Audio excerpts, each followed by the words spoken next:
Make it like orange this week because we were blue last week. All right, you guys are live. Yeah, it's like We're Halloween live. colors. We're live. Orange. Boom. Hello and welcome to the Tattoo Collecting Podcast. Welcome. We are here with Durb Morrison. Yeah, thanks for having me back on, guys. Yeah, super stoked to have you here today. Yeah, stoked here. We've got so much more to talk about this I time. know, right? Things just keep getting crazier in the tattoo world, especially the tattoo convention world. I mean, not just crazy. It's just like very. All we can do is go with the flow. Like as tattooers and as collectors, we can only go with the flow. Yeah, part of going with the flow, I think, is adhering to new rules, guidelines, making sure that the artists and clients are aware of each other. If you're sick, if you're not sick, there's a lot of different things that are going on, not just with conventions, but with studios. Like the whole time when we got shut down in Ohio, pretty much the day we got shut down, I started working on like, all right, how are we going to come back? Yep. How are we going to revise the studio? What needs to be done? I added a lot of verbiage onto the Red Tree site that I worked on, and I put it out there. And I thought it was a universal language that we should all start using for clients coming into the studios and stuff like that. So a lot of signage, a lot of wording on the site that a lot of artists reached out. I was like, hey, can I use that exact wording for my site just to get it a step ahead and everything? Nice. So I told everybody, like, copy it word for word. Let's talk about like some of the changes that are actually, because a lot of people haven't been tattooed recently. So what are some of the new procedures that we've put into place? Well, a lot of it's the entrance procedures and what's going on before the client even comes in to meet with the artist, whether it's just consultation or appointment, So say a consultation, you're reaching out to your client, if you're feeling well, take your temperature, kind of communicating with people how they're feeling right now. Mm-hmm. And then a lot of it, as you guys see, with the main things that I implemented with Red Tree is like, before you even step into our main door, you have to sanitize. Mm-hmm. You have to sanitize and wipe down not just your hands, but all the items that you're carrying, minimal items, wipe down your phone, your keys, things like that. People can't really bring guests anymore. Yeah, I mean, unfortunately, right now that's what's going on. Sometimes a guest will stop by, but they have to be masked. At first, I was kind of bummed out that we couldn't have husband and wife come together, and that's part of the energy of the shop. But now it's a little bit more like I've realized as much as I was like kind of bummed out about that at first. Now it's like nice because it's always just me and my client. There's there's like as much as I like having other people around and like breaking up the day, and it's nice when it's like just me and my client. As a client, I would say I like when I'm getting tattooed, like say with guys, it's really nice to like have you there. It's nice to have someone else there. It really is. But as the tattoo artist, it is a lot nicer to just be like you and the client. You never know what you're gonna get when you got a guest who's gonna sit there for 6 hours. They might really love conversation with you. You might like conversation with them too. Like as the artist and the client's friend, you guys are sitting there having a crazy conversation, but the person's getting tattooed, and these people are just non-stop talking distractions the entire time. So it's a distraction to you. It's a distraction to the person getting tattooed. So sometimes it can be a little uncomfortable. It can be a little uncomfortable for me or something. But I really. To increase the focus aspect of the artist sitting in the studios with less distractions. Yeah. That's what I'm saying. I'm just saying that's a silver lining. There's a lot of compromises that we've had to make, but the silver lining is now it's even more dedicated one-on-one attention. If it's like my client and I talking, cool, but it's me and them, and then we connect more, and then that ends up going more into the tattoo rather than all of these other outside conversations that are influencing things that don't have anything to do with the tattoo. I think the clients feel like they're getting all your energy and all your attention too. And I've been distracted when I've tattooed in the past. I can tell the client, like, hold on. There's too many people stopping in, or if I'm like, hold on. Right. I'm working on Health City while I'm trying to tattoo and True Tattoo Supply. Can't get in that zone. The one thing that I do miss, is the studios being, packed with people. Mm-hmm. I do miss the walk-ins. I miss the people sitting in the lobby kind of waiting, hey, how you doing? And just kind of like that flow even before they get into the artist booths, Yeah, that's the part that I miss as well. Yeah, I think we were really fortunate with Red Tree Tattoo Gallery that we got into this new location right before it all went down too, because the old Red Tree was like kind of one big open room, and we were all, all those assholes tattooing pretty much, Jordan and I both liked being tattooed in that cozy environment, though. No, I really did enjoy it for sure. There's a I really enjoy having a private room. Yeah. But I think as clients really enjoy that too. But there is something really special about having that whole open area. It's really social. You get to see what other people are working on. You see a whole line of other people who are going through exactly what you're going through. So it's like you put your head up for 2 seconds to look at the person next to you, and you just give them a thumbs up. You're like, yeah. Definitely. I miss that aspect. But as far as what's going on right now with COVID and tattooing, I think we got into this building. It's crucial. Booths are separated. The clients feel a lot safer. We can close the blinds and give them, proper social distancing. We couldn't do that at the old location. But with that being said, I haven't even spoke to you guys about this. When all this is over and we're able to go back into that type of format, I do have plans in the future to open up Red Tree, that top level, and kind of take it back to that. Nice. But really? Right now, I think we're in the perfect, as far as the layout of the studio, especially with the 10 artists that we have. Everybody's got enough social distance space, their own confined areas. And we have Mr. Marty Holcomb working in there too. He's an older gentleman. Oh, who's that guy? Yeah, right. Who's that guy? Tell us about that guy. The What's his name legendary again? Marty Holcomb, right? Yeah. The guy that just so happens to be our profile picture on Instagram. The wizard. We love Marty so much. He opened up his first studio when I was born. 1972. Where at? In Columbus, Ohio. Yeah. Yeah, out there in West Broad. So he was there remained an since artistic. 72? Yeah, artistic Wow, tattoo. I didn't realize he was at that same location for that long. I mean, I knew it had been for years and years. I remember seeing realize. his work on, people around like the neighborhoods, and this one guy would skateboard past his house and he'd be covered in tattoos. And I didn't really know the artists' names back then, but looking back, it was all Marty Holcomb's work. It was like a bodysuit, these beautiful like fantasy women's faces. Yep. And it was amazing. Awesome. So growing up, in close to Columbus, Ohio, or in Newark, everybody knew who Marty was, and he was doing different tattooing than anybody was doing. Very painterly, very artistic. Just had his own thing going on, So yeah, I've known Marty. I've known Marty. I actually I apprenticed under Marty's apprentice. So essentially, Marty learned from Stoney St. Clair, and then Marty taught Tim Miller, and then I apprenticed under Tim Miller right out of high school, pretty much. So it's weird that it's come full circle, and that Marty now works at Red Tree Tattoo Gallery. Right. I feel honored every day just to know he's a part of our team.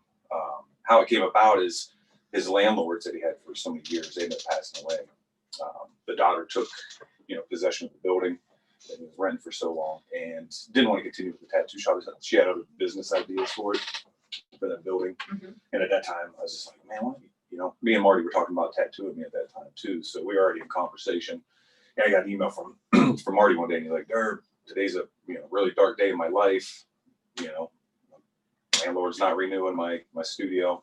And I was like, man, just come to Red Tree, come with us. I feel like we take care of Marty and that was right now. Right at the same time that both Rich Cook were leaving and Adam was leaving to both open new studios. Yeah. And I think you and Marty were coming in at that time. So, as one gate closes, the other opens. And I think it was the perfect opportunity to get Marty just being able to focus on his tattooing, man. Like at his age, you don't need to worry about rebuilding a whole new shop and starting a new business, especially during times like this. Yeah, so I feel like he really likes it. I feel like Marty, his clients love it too. At this point in his career, just to focus on his art, his tattooing, his family.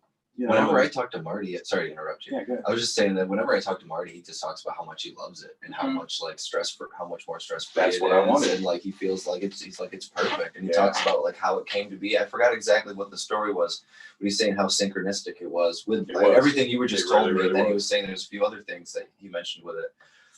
Yeah. But it's so cool just to hear how well his life's aligning with what you got going on now, to see this whole switch when you started working for him in the beginning, and now we're back full circle here, and that he couldn't be happier working for you, at least from what he tattoos a lot. We all know that. Oh yeah, he's there. He's there as much as Jordan and I are. Yeah. You guys are late night crew, so he's there. He comes in at what, we're 7:30? Second shift, he's third shift. Yeah, right. Yeah, and he's there till 1, 2 a.m. tattooing more than a lot of people. Yeah. And he's freehanding these amazing pieces on still. He has not lost anything, not the finesse, nothing. He's super healthy for his age. One of the things that blows my mind. He's awesome. I love looking at how Marty works and the colors he uses. It's like one of the things that Marty and I have in common is we play with just crazy fantasy sunsets and landscapes and dreamscapes, Like if you want to fantasy. call them that. Mhm. But like, I'll look at my palette and I'll have like 40 caps, and then I'll have like 25 more filled with like every color, and then I gotta be like, Durb, I don't have the right deal. I've got every color but the right deal. So then I'm like, oh, this is a nice orange. I need that, and that, and that. And then I go over and I look at his palette, and he'll have like 6 colors set up, and he's making the entire rainbow out of like 6 colors. Like, yeah. I mean, and clearly he's like mixing on the needle. He's doing the same thing I'm doing with all these colors. The subtleties in Marty's work too. Not like this flowing artistic, but the subtleties of like just bumps of color that you wouldn't think and things like that. That's where he's going with that palette. Yeah, he sets up the most basic palette, but achieves the most unfathomable color schemes with just like 6 or 8 colors. Yeah. But what he achieves, wizard, he'll have like a bright teal, a hot pink, a orange, a yellow, and a black, and somehow he's got the whole rainbow on the tattoo. Yeah. Like, you don't even have blue out. Where'd that color? How'd that get there? Like, that color's not. How did it happen? Well, that's what we're all honored to be working around him. You know, I finally got tattooed by him, and it's literally one of my favorite tattoos I've ever had. Yeah. It's colorful, it flows. And I gave him a difficult spot. It was like butt cheek, side of my hip, down to my thigh. And the dragon that he drew, he's freaking it right on. Mm-hmm. It works perfectly. You know, I would have looked at that space and been like, all right, shit. You know? Yeah. But Marty's got it covered. So we're very honored to have him there. I think we're all inspired to have him there. And not just inspired artistically, but like inspired by the longevity of his career and the amount of work he's put out. I hope I'm able to still be how many working flash like sheets? he is when I'm his age. Dude, he told me when I was getting tattooed by him that he's done over 5,000 sheets, which could be the most tattoo flash sheets ever, you know, created by one So artist. we gotta get like Guinness Book of World Records or like Ripley's Believe It or Not. Like see if we can get him on those records. I can, Just JD for Crow. fun. We should make that happen. Like, who has made the Bet most it's- flash? But Well, he pretty did sure. that. That's when you find out about the monsters who have done like 30,000 out in like Japan or some shit. Yeah, right. Those unknowns. No, but I doubt it though. I bet like 5,000 though. I mean, from Marty, like that is that shit. That is like that That's a next lot. level unhuman type. Yeah. Or just been doing it for he's consistently tattooing and making stuff for that long. Mhm. You're just bound to have. Yeah, I've probably done 50 sheets of flash in my career. I could not fathom doing 5,000. Yeah. How many Crazy. years Definitely. How many I've done a years few. did you want to collect a piece from Marty before you finally did? Because Because that was My whole just career? recently, just a few months ago, Yeah, right? That you yep, finally we collected did it. from. Me and him have been talking about tattooing me for probably over a year, like literally. So, but I've wanted to get tattooed by Marty for shit since I began. Forever. Yeah, so it's like that trophy on the wall. It's like, yes, get that wizard magic in you now if you get tattooed by Marty. So yeah, I finally did it, and the whole process was awesome. Hearing old stories, like the Flash stories and Oh stuff. man, I love his storytelling. But just old Stony stories and stuff like that too are just priceless from him because he experienced it firsthand. Mhm. You know, we got secondhand stories and we got the movie and the book, but to actually apprentice under Stony, work at a studio and have those stories. Like getting tattooed by Marty is not just like an artistic journey, but it's also like a historic journey with tattooing, especially in Columbus. One of the things I love, he always talks about like how much tattooing has evolved. So like Marty, I think, prides himself on being one of the first tattooers to actually wear gloves, just because he was kind of grossed out by the whole process. Yeah, right. So he was wearing gloves before it was required to wear gloves, but he kind of got teased for wearing gloves back in the day. Yep. But like, I love when he describes what the tattoo procedure was like when he learned, and like they had like the communal bucket that they just clean out like once a week with the sponge in there. You just want to puke all day. They would just have the same bucket of water. So we're that was a big military thing pathogens too. not Just line exist 'em up. yet?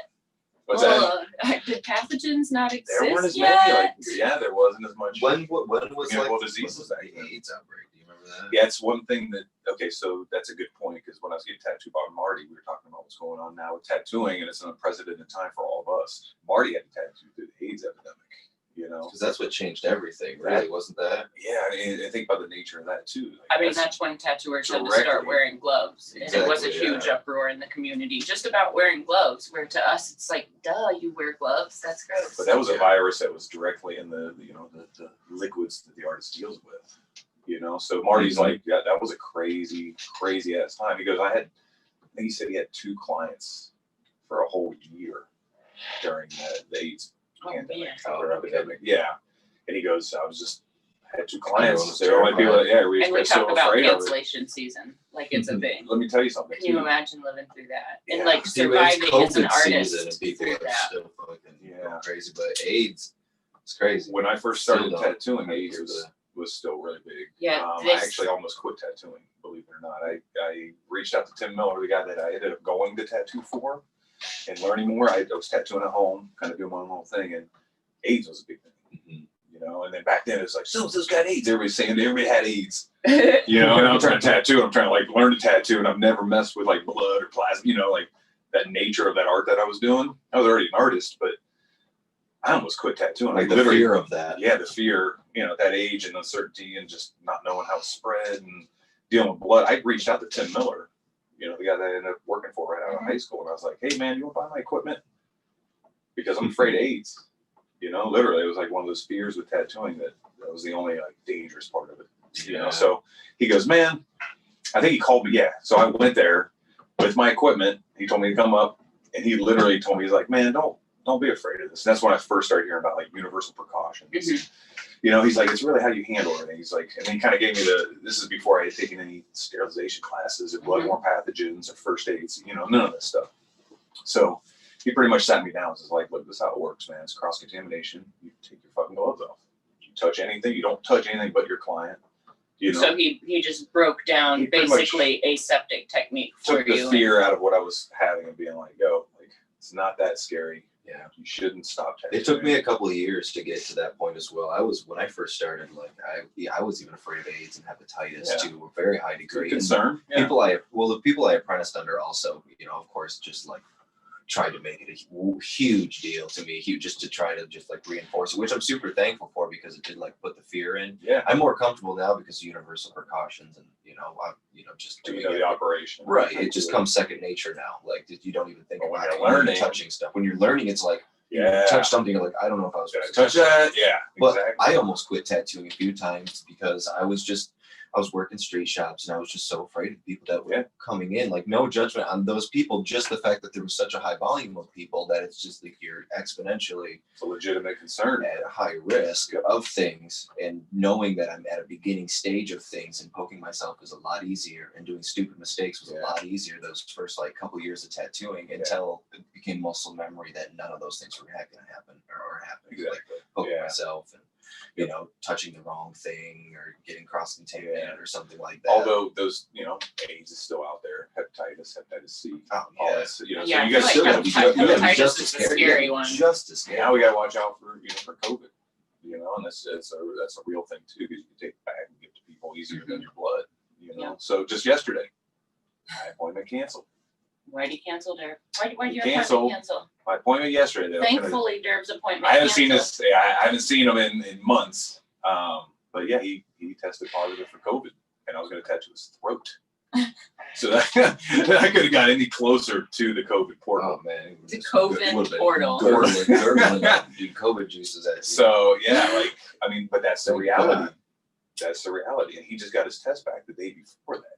But so, luckily enough, people are mindful. I think people are pretty mindful about communicating nowadays. And that's when we started this. That's the big part. Is he reached out, he told me, you know, he didn't be like, oh, I do a test tomorrow. Are you safe? You feel comfortable today? Yep. You know, so we canceled that. But I'm saying that hit close to home too. So there's still a lot of stuff you need to be worried about as a tattooer.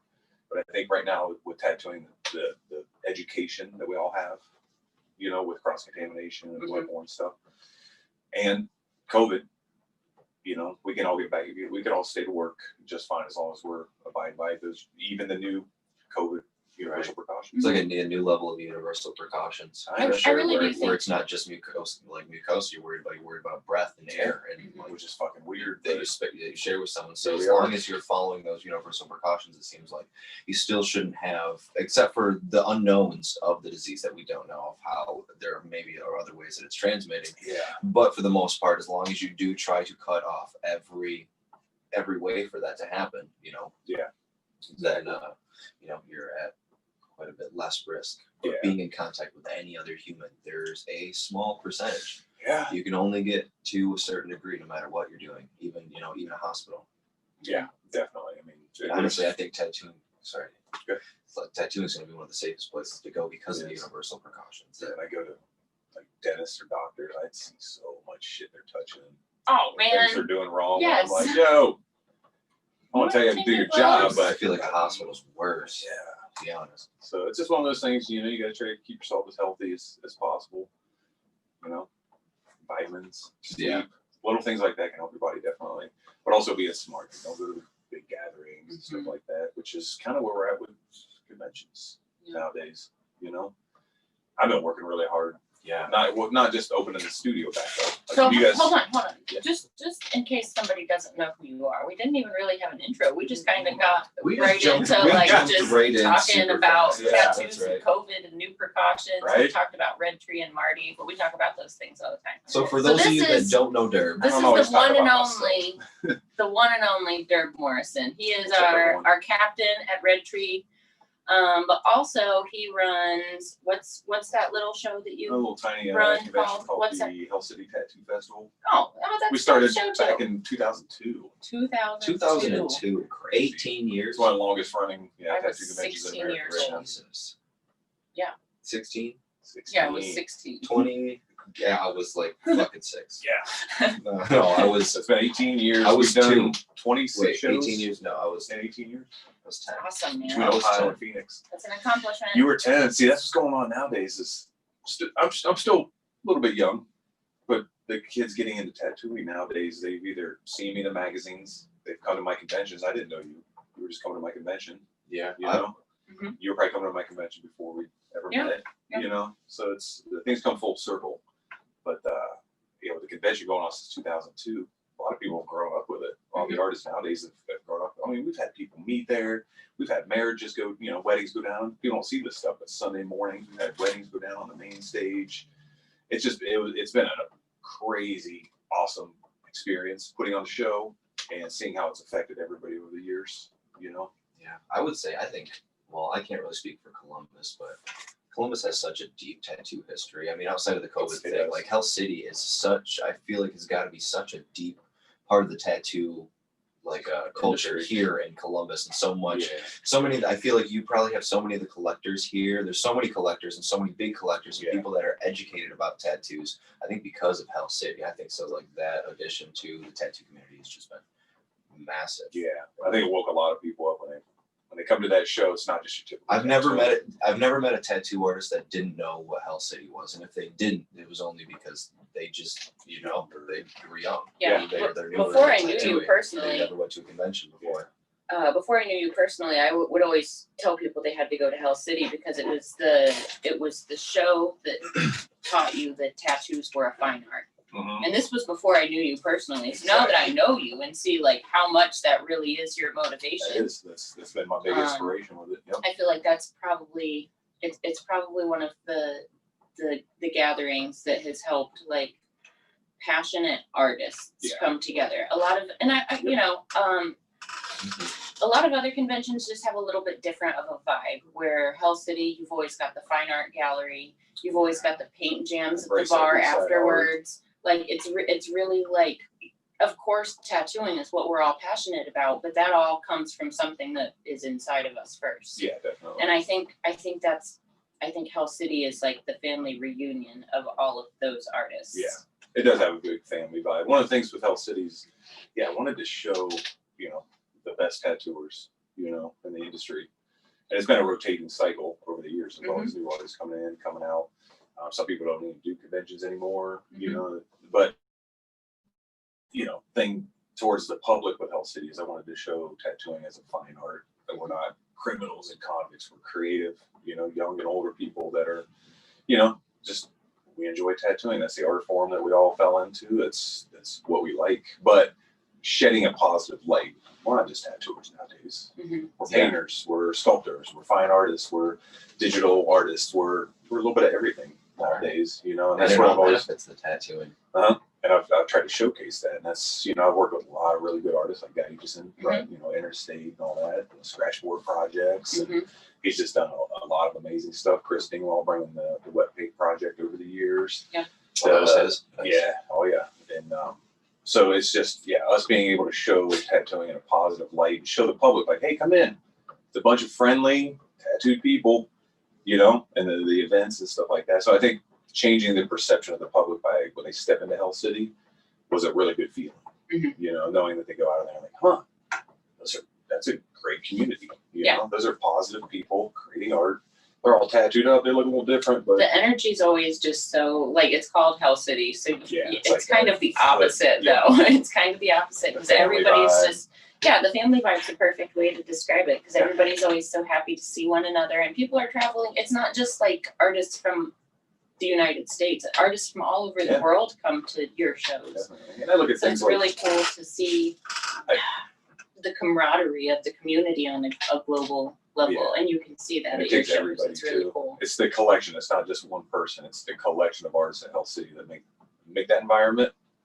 Even when I look at people who buy booths, I was just thinking that a second talent. ago is like exactly that. I think the way you curate who is on, who's part of Hell City and stuff. Not that it's like this, to make it this huge elitist thing where it's like only the best tattoo artists can be there, but it's kind of in some ways though it is like because the Hell City like you want to have good artists there though. You don't want to have lower end artists. You do want to. There's got to be some level of when you only have so many spaces as well. Yeah. And you're trying to provide that. You're trying to look at what kind of artists are these people, so you get a like-minded type atmosphere. When you see really really bad tattooing, you don't want to let them come tattoo and represent. Those are the people that should be taking. It's a convention, but it is also there you go. It's a convention, but it's also your show as well. But your show involves trying to put on this experience of awesome artists, so it has to be controlled. Yeah. So you have to do that. But I think by doing that, that's how you get that awesome group of artists that come together so well. When I'm putting the booths together and artists people applying and stuff like that, I look at attitudes and personalities as well. I don't want that guy that's got the chip on his shoulder in his booth that's in the bar later on drinking around everybody, being that asshole, right? Or the guy that trashes his booth every convention or something. So you hear some shitty stuff about. When I screen people to get a booth at Hell City, it's definitely artistic. In other words, manners matter. Yeah, Manners matter. And people remember. Yeah, people remember. Exactly. So I try not to forgive you, but we don't forget. If I know somebody doesn't play well with others, they're not going to play at Hell City. Things like that. But what it really comes down to, it's like who's motivated, who's driven in the industry, who's doing the right thing, who's bringing the industry together. It's those people that I always wanted to work with. I always noticed that it's always different kinds of artists. Like I noticed, and this is thinking back like before I knew you, when I would just attend Hell City as like a tattooer who wanted to learn. I just loved that there were so many different styles. I've definitely walked up and down other conventions and it's like traditional, new traditional. Master Alley. Yeah. Like shit like that. Yeah, no, I like that. It's always an incredibly, and this is how it's not an elitist thing. It's not. It's a different selection process that you use, just because it's so many different kinds of tattooers. You'll have amazing black and gray realism artists. You'll have amazing color realism artists. You'll have amazing artists who have styles whose don't even have a name to their style yet. Yeah. And that's a really cool thing to see, especially because I think a lot of collectors come to Hell City just seeing what's new and what's fresh. So if you're looking at it from like a collector's point of view or from a young tattooer's point of view, I think Hell City's always been incredibly crucial as a learning tool, just because there are so many genres, so many styles of tattooing, and it's like the monsters of each of those genres. Yeah. So you're not going to have like 400 traditional artists. You're going to have a handful of traditional artists, and then you're going to have a handful of bio artists, and then you're going to. Got it. So like it's kind of like formula. Once that whatever number you want to achieve for each style, once that's achieved, well. When you think about it, so you want the public and nice. collectors. It makes it easy. Yeah. It's really nice to just see all the options that are available, and it truly allows somebody to brainstorm a little bit more. Like, I don't know how many artists I used to pass, and my mind would just be blown. Like, I didn't even know that was possible as like a drawing, let alone a tattoo. Hold on, I gotta take this in. Oh, and you do it all the time? What? Yep. And I think the experience of the collectors coming into Hell City, or just the general public, is they should be able to find every style of tattooing, you know, at a very high level of it, not just some dude trying to imitate that style, but like the master of that style. Absolutely. You know, so it's funny you notice that, because that is a big thing. It's like there's every style of tattooer in there pretty much. There's variety of styles of seminars. I feel like I'm a better tattooer just from attending Hell City shows throughout the years, before I even knew you. What you said? I think I'm a better tattooer just from attending those shows You could before I ever even absorb knew everything you. going Yeah, on I could before. just stand there and like I could watch an artist set up, and I could see what they were using. I could see what colors they were using. It's probably like, and then I'd like watch them lay their stencil, and I'd just come back like 3 or 4 hours later and see like what they were doing first and like how they were building, and be like, you're just painting. It's funny you say that, because like if you watch the Hell City documentary, it's like Mario Rosenau, Nico Hurtado, all those guys. They're on the Hell City DVD talking about how they used to come to Hell City before they even tattooed at Hell City, because I think Hell City was one of Nico's first shows. But how they came just to take seminars and hang over shoulders to visually absorb all the different artists and things going on, and bump elbows and some things like that. You know, at this point, I feel like that's what I want to be there for too. Yeah. Like, I don't even know how much I care to actually tattoo when we do if we do Hell City. Yeah, right. When it comes back. But yeah, it's just to like learn from everybody, because it's like it's the greatest artists. Yeah. You know, and honestly, it's like the greatest collective of artists in the country, to be honest. And it goes so far beyond tattooing, just like the shows with the painting and all that. So there's not a whole lot of shows besides other tattoo conventions that have such a collective of powerful artists like that, who are like full-on Renaissance artists. They're artists in every way. Probably a lot of they don't have instruments, but a lot of those people probably are musicians that are just as good as they are painters as well. But they're there with their paints, with their tattooing, just doing insane things. Yeah. But because they're tattoo artists, with all their tattoos and stuff probably aren't hanging in galleries and all that. So, you know, if you're not in the tattoo community, you won't always know about a lot of these people. Yeah. But I mean, so if you are a fan of art at all, Hell City. Is that your phone going off? Yeah. But no, that is part of Hell City, is people walk out of there with their minds blown. And that's what a convention should do to you. Personally, you should walk out with your head hung low, ready to go home and work even harder, you know, learn to apply the things you learn or solve from the convention. Man. Like I want to take seminars. I want to talk to artists who I've been watching their work my whole entire life. We've done a lot of fun stuff too in Hell City. Nice podcasts. Yeah, exactly. But not just tattooing at Hell City. We've got a lot of great performers, a lot of really good acts. Competitions have been fucking nutty. Actually, we were having record attendance right before our last show that we did. We had records like participation in everything, both Ohio and Phoenix. So it was just, the show was growing. The participation was at an all-time high, you know. So not just the bands. We've had a lot of like Guinness World Record acts and stuff on the main stage. We actually set the Guinness Book of World Records with Neo Tat Machines doing the world's largest tattoo machine. Oh yeah, tattooed someone on the stage. Nice. Like, yeah, just a lot of cool stuff. You know, we've had the Enigma perform, Alakazam, Lucky Diamond Rich. So we've had a lot of like just amazing. Outside of the tattooing, we've had a lot of amazing acts, a lot of amazing bands. Competitions have been amazing. Seminars, so amazing many collectors like Fawn up here, fucking showing her bodysuit off. Oh man, I've gotten hurt so much at conventions. And when you went to Hell City, like people, I mean, that's when I walk into people's studios. You know, not to toot our horn or anything, but like when I walk into people's studios, usually the Hell City trophy is up front. Yeah, all their trophies, because they went against some heavy hitters. And it's always one of the cool right. It's always different every year. I try to keep that custom. You know, I want people to see like Durb, it's not a paper plaque you're fucking winning. Yeah, like, you're winning some shit. We took our time, we spent some money, and like when I go into other studios, those are always the ones that are front and center. When I went to Sean Peters' studio Eclectic and first talked to him about working with him, you know, when I travel up north. I was like, I see that. I see you. I've known Sean forever. But you're right. They always are like front and center. Like everybody's always the most proud. But I talked to other collectors. You know Todd Torres. He said that the Hell City, the best all around male, that was his achievement.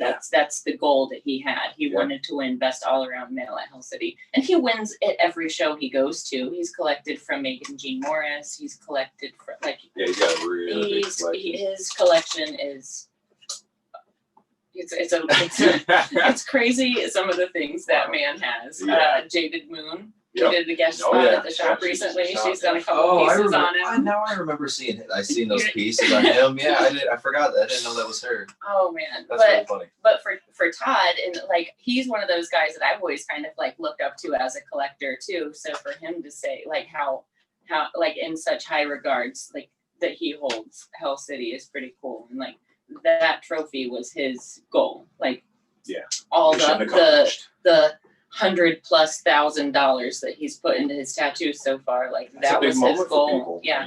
When they get those collections, is getting up there and showing it off, getting recognition, being able to see the artist names or bring them back a trophy. It's such an accomplishment as a collector to like get a cool tattoo and be like, yeah, it's fucking award worthy. Yeah. And like any tattoo collector out there, go to a tattoo convention, go to Hell City. If you got something you want to show off, enter it in a competition. Yeah. Go to the conventions. If the conventions exist again. You can when go we to come back. tattoo collecting.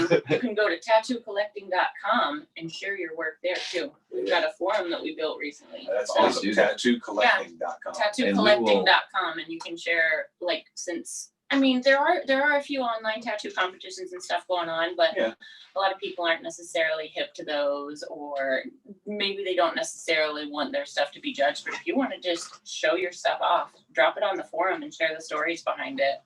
We'd like to start getting as interactive as possible with anybody who's listening to us, because I mean we're surrounded by amazing tattoos, tattooers, amazing collectors. So we're really I think this is awesome. When you guys first started mentioning like, hey, I think we want to do a podcast.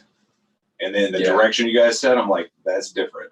And that's what tattooing needs, is like different angles, different, right? You know. That's awesome. That's exactly what I thought when Fawn brought it up to me, because Fawn brought up the Tattoo Collecting 101 page. And how she had this idea. So I mean, like, I feel like the seed of the idea all kind of started with you wanting to do the Tattoo Collecting 101 and start to teach people about this. And right away I was like, podcast. Podcast. I don't know how serious she thought I was, but like it was like. Then he's like, it was like 2 days later. 3 weeks later. I'm 2 days later, he's like, I got a computer. You did. I got another You got it all like, monitor. bam! Here we are. No, I think it's awesome. These podcasts, this is a good way for people to listen in and get a lot of different information rather than just reading one paragraph online or seeing a post. It's really hard to find information. Like we're in the community. We talk to artists all the time, so it's really easy for us to find information. It's really easy for us to know artists' pet peeves, and it's really easy for us to know how. Like it's easier for me to know how to get in touch with another artist because I am an artist. Yeah, you know what I mean? Definitely. Like I'm gonna be like, well, of course Russ has a web page, so I should go there to get a hold of him. What's Russ's shop name? Ink and Dagger. I'll go there. Yeah. So like for me, because I do it every day, I know what is expected. It's a no-brainer on how to like just reach out and get in touch with an artist. But other people don't know that it's. Sometimes they need that coaching. And you have to That's put them in the right exactly it. They direction need too, the so they don't coaching. end up in the wrong hands. Yeah. So it's not going to nail the tattoo that they want. It's a sad day when a great idea misses the mark and you end up with a subpar tattoo when you could have gone to like just a better suited artist. And I'm not even saying like better or worse quality, just like we all do different things. Like somebody could talk to you and I about the same exact tattoo, and you're gonna brainstorm it one direction and I'm gonna brainstorm it a totally different direction. Yep. I think that's one of the things too about Red Tree. This is like all the artists have a different style. Nobody's really competing. I don't have 4 traditional artists in there waiting for that one traditional tattoo to walk in there. And it allows you guys to focus on the style of tattooing you want to do, the type of clientele you want to deal with, things like that. That's one of the things I'm working really hard on right now, is like narrowing my style down, and also like I want people to know that like I work with the best artists around, like if I can't get you in, this guy's probably going to do better than I could have anyways. I was going to say, but the one thing too with our studios, we got a diverse collection of artists, but we'll recommend clients to other studios. If we know something they can meet what they're looking for, we send them one of our, I think for the most part, we all stay comfortably very busy. Everybody's so, you're overly busy. I hear a lot of you guys are being like, I can't take on any new clients right now. Yeah. And that's a good thing, especially during right now. It's it's a blessing. It's really a blessing. It's a blessing that my biggest stress is not having enough time to accommodate the people that want me to work on them. That is a blessing. that's a blessing. It is. And I mean, it definitely takes all of us to achieve that. I know we've got an awesome social media team. Yeah. It's not like just any one of us. There's an awesome social media team that's like in the shadows that. I'm glad. Yeah, that definitely. I mean, it definitely helps a lot. So Jules is out there Jules killing is awesome. See, Jules was originally, it's funny because Jules came in as, a long time ago, she worked for True Tattoo Supply. Then we started bringing her, like, okay, when you're done at True Tattoo Supply, come over, help us work on Health City emails, communications, and this and that. A lot of it's communication. And then she just slowly moved into management. So she became one of my main Health City managers. Health City's on standby right now with COVID, so now she's switched over to the Red Tree manager, and she's been doing fucking phenomenal with all the stories and the reels and focusing on the artists. And so yeah, Jules is definitely great manager along with Tony. Tony's another great manager. And I think that's what it takes too. I know you have a manager now. Yeah, she's just helping with my emails and stuff. But I was just gonna say, back when I had my own studio and I was trying to do like all of my personal page, the shop page, plus have us tagged on everything on Google, plus like keeping up with the web page. Like it's a different type of work. It's awful. For artists to do. It's like I gotta put a whole different brain on to do it, and it's like that brain is the least fun version of me. Yeah, I have 3 different managers right now. Yeah, and those managers have different aspects. So like, Brian Midkiff does all the Health City Instagramming. And we had Brian on a couple weeks ago. He was the guy with the Beatles tattoo. Yeah. Then we got Jules, who does she also contributes. She does the Red Tree, but she also puts stuff out there for personal artists and stuff like that also. So it takes a little bit of everybody. But I couldn't do it without managers. To tell you the truth, that's where it's at. You need that to really get ahead and not constantly go back. You gotta have managers. You gotta have your right hand man or woman. Are you saying you have to have AIDS? You gotta have AIDS. You gotta have AIDS. Full circle. Back to the AIDS. No, I'm saying you gotta have COVID. All right. No, not those kinds of AIDS.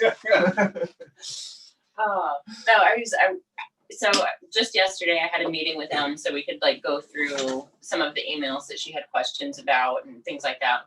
And I told her that one of the things that, just being at Red Tree right now, I feel like it's a time for me to learn.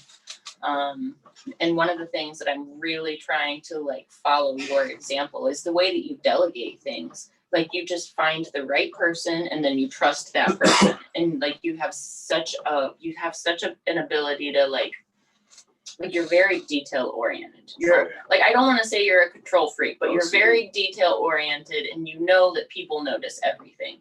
So for somebody that's like of that mindset to also have the control to like delegate and then let go, like to just trust that you've given it to the right person and they're going to do it the way you would want it done. To get there, though.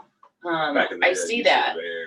And that's why I'm trying to just like totally hands off of my email so that, we can get a good system. But like even that is hard just because, I've done it and I've communicated and I've done things in such a way for so long where like, for instance, I messaged somebody on another platform. I was like, yeah, I'll go ahead and schedule it. So I scheduled it, but it was a day that M had offered somebody.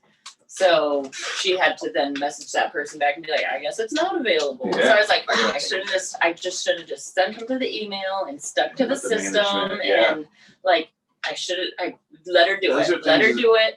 It's cool that you notice that, the delegation and how smooth everything goes, but it's been a refined art within itself, to tell you the truth, to be able to delegate, to let go, because you kind of control freakish, which is good. It's kept the quality and exactly the vision that I've had all these years with everything. But there needs to come a point where you have to let go. You got to realize, like, all right, everything's in place. Let's just keep it going. Let's keep pushing forward. But that was a hard part for me was to let go of part of those aspects of things and be like, there's just not enough hours in the day to still enjoy your life. And like you can stress and nitpick over every little detail, or you can be like, no, they've got it. Yeah. One of the things that I enjoy and that I seek out a little bit more nowadays, because I've worked so fucking hard day in, day out, little sleep, is personal time. Time for myself. I train. I like to, I don't go home and paint till 4 a.m. anymore. Paint till like midnight, 1. I guess to get a little bit extra sleep, but I've come to refine, not just my business, but my life as well. You know, and that's a hard balance to do too, because when you're a tattooer, I say you're all just focused on everything else but yourself. Yeah. You know, you want to get All your clients. the art we make is for other done. people all the You time. gotta be up, you gotta be set up, boom, boom, boom. And being like a tattoo artist all these years, I've been tattooing 31 years now. I've always felt like kind of like you're in school. You're a college student, you know, you go home, you do your homework. Tomorrow's the test. Yeah. Tomorrow's the tattoo. I gotta actually make this fucker happen. No kidding, You know, man. so It's it's like homework. being a constant student. Yeah, it's Homework homework and and it's study. research, You sketches. know, it's funny, like even though I do a lot of my I never stuff, saw it like that. even Yeah, though I so do a lot of my you're stuff like nonstop freehand student. on the fly, like 2 or 3 days ahead of time, I've got to like look at, especially if it's a brand new project and we're starting from scratch. I've got to like be looking at reference material. I'm like daydreaming about what's gonna fit with where, you know, like all the things you would basically be doing in Procreate or Photoshop, like all of the like arrangements. I'm like, man, where do I want the light rays breaking from? Do I want anything dancing in the It's that atmosphere? homework. Like sometimes ready. it's not always like pencil to paper, but there's still that like brain churning of like what's gonna look best. And it's like they're gonna be wearing this forever and it's got my name on it. What's gonna look best? That's part of the stress of tattooing. Tattooing can be very stressful too for a lot of people, especially when you're first learning and trying to get in the flow, and dealing with clients and trying to get. It's stressful. So I think the longer your career goes, it becomes less stressful because you get more fluent with just every act, not just the tattooing, but like your drawing, the dedication Right. time. Everything becomes kind of muscle memory. The way you Yeah. communicate, the things you have to communicate, how you interact with people, all of it But becomes there's easier. that's why early on, like a lot of tattooers early on, they go through burnout phases. Oh, I've definitely hit periods We of all have. burnout. Yeah, I For had sure. phases. I had a phase for Yeah, a minute. It was very short lived, and it's but natural. it was right before I was able to basically do what I was like. I could like tattoo what I was painting and like what I really wanted to like. Yeah. What I wanted to do creatively, it was like the tattooing was to me totally different. It was street tattoos. It was stuff that I didn't really care necessarily that much about. I wasn't super into it. I was only into it for like the people that wanted them, you know, wanted to give them what they wanted, you know, so whatever you wanted is cool. But to me, it wasn't satisfying creatively. And it got me to a point of like, I'm painting all these things, but I can't fucking tattoo it. No one's teaching me how to do it because no one knew how to do anything like that. I was told don't tattoo that because that's not tattooable. That's not how it works. Draw it in a You way can't- that's tattooable. You can't make a tattoo without a black line. Yeah, you can't do color You line. have to put a black line first, and then you can only have one bottle of green. That was like What you may only have. Choose wisely. One. It's true. though. like, that was, I mean, that was pretty much what was told to me was it had to be a black line. And so like everything I did up, you know, to a certain point, you know, I think that's when I started really realizing what tattooing could be. And then I realized that I don't know, little techniques that made us so like, oh, I can jump into, You don't know I until can you jump break the into rules. a mag first. I can just like layer my colors like that. I can layer it, you know, things can heal and then I can go back over it. All sorts of, I don't know, Like tons if you break of the little rules, things. you realize there's no boundaries. Especially when I started learning about Guy and like I think he was one of the biggest things that introduced me into like next level tattoo. Oh yeah, definitely. You know, of course I see like traditional stuff and like Teresa Sharpie stuff, but then like seeing, you know, Those those were like otherworldly those stuff were the guy like was doing, right, yeah, textures and light sources and huge drop shadows, shit we hadn't seen. right. He was You like know? my real introduction, and I always loved bio, and that's kind of like what I painted. So I was always looking Yeah. in a Geiger-ish direction. Yeah. And so he was kind of what I was drawn to, but then he was doing reinventing the tattoo. So I got down with that. I was doing that for, honestly, he's probably had like $1,000 of my money just from doing stuff on that, you know? I mean, even like the first studio I ever worked in, you know, there was it was Guy and Eddie's Flash, Eddie Deutsch, and it was H and Eddie Deutsch Flash. There was like Sip and Kelly Flash, but like Guy was one of the ones that was like, whoa, that looks fucking crazy. And it's tattooable, you know, like with his Flash back then. So Guy's been a huge influence, I think, on everybody. You know, if you got into tattooing and you heard the name Aitchison or saw his any of his work, even if you're not into biomech or bioorganic work, the Guy, I think what Guy does for a lot of people is he bridges the gap between tattooing and painting, and like in education. he gives permission to paint on the skin. Like if you just read between the lines, he's basically like, so here's how you paint. Here's how you paint in the skin. Yeah, like, No, exactly. for real, yeah. Like exactly. And then it made it so when I went back to my paintings, I could work on the paintings just like exactly like that, like I was working on the skin, and so it just made a seamless flow. So now even when I'm oil painting, I feel like it's exactly how I would tattoo, or it could be, because just like how oil paint layers need to dry, the tattoo needs to heal. And so in between each one of those, I can get another layer. There's a difference, but at the same time, it's still, I like thinking about it in those ways because it still makes this like seamless, kind of. Oh yeah. It's artists like that that come along that really change tattooing a lot. I think guy, not his tattooing, the imagery, but his education has been fucking. I mean, I think he's one of the best educators in the world with tattooing. From all of his books, special effects. You guys remember any of those books?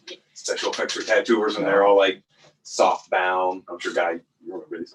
But they're just like thin booklets that he's putting out. We had cover ups for tattooists, special effects for tattooists, and then it went into like reinventing and all that stuff too. But like from the get go, the education in there is even how to like set up your lighting, you know, all the basics that you're learning, you know, from the beginning. Guy's been there teaching. Yeah. You know, to see him move into where he's at now and working with Gabe and all that stuff too. They've brought a lot of education to tattooing, which should push it to the next level. In my opinion, I've had the honor of working with a guy at Health City. He's brought some amazing events and put together. Could you some imagine amazing how artists different there. tattooing would be if Guy would have kept all of that knowledge for himself?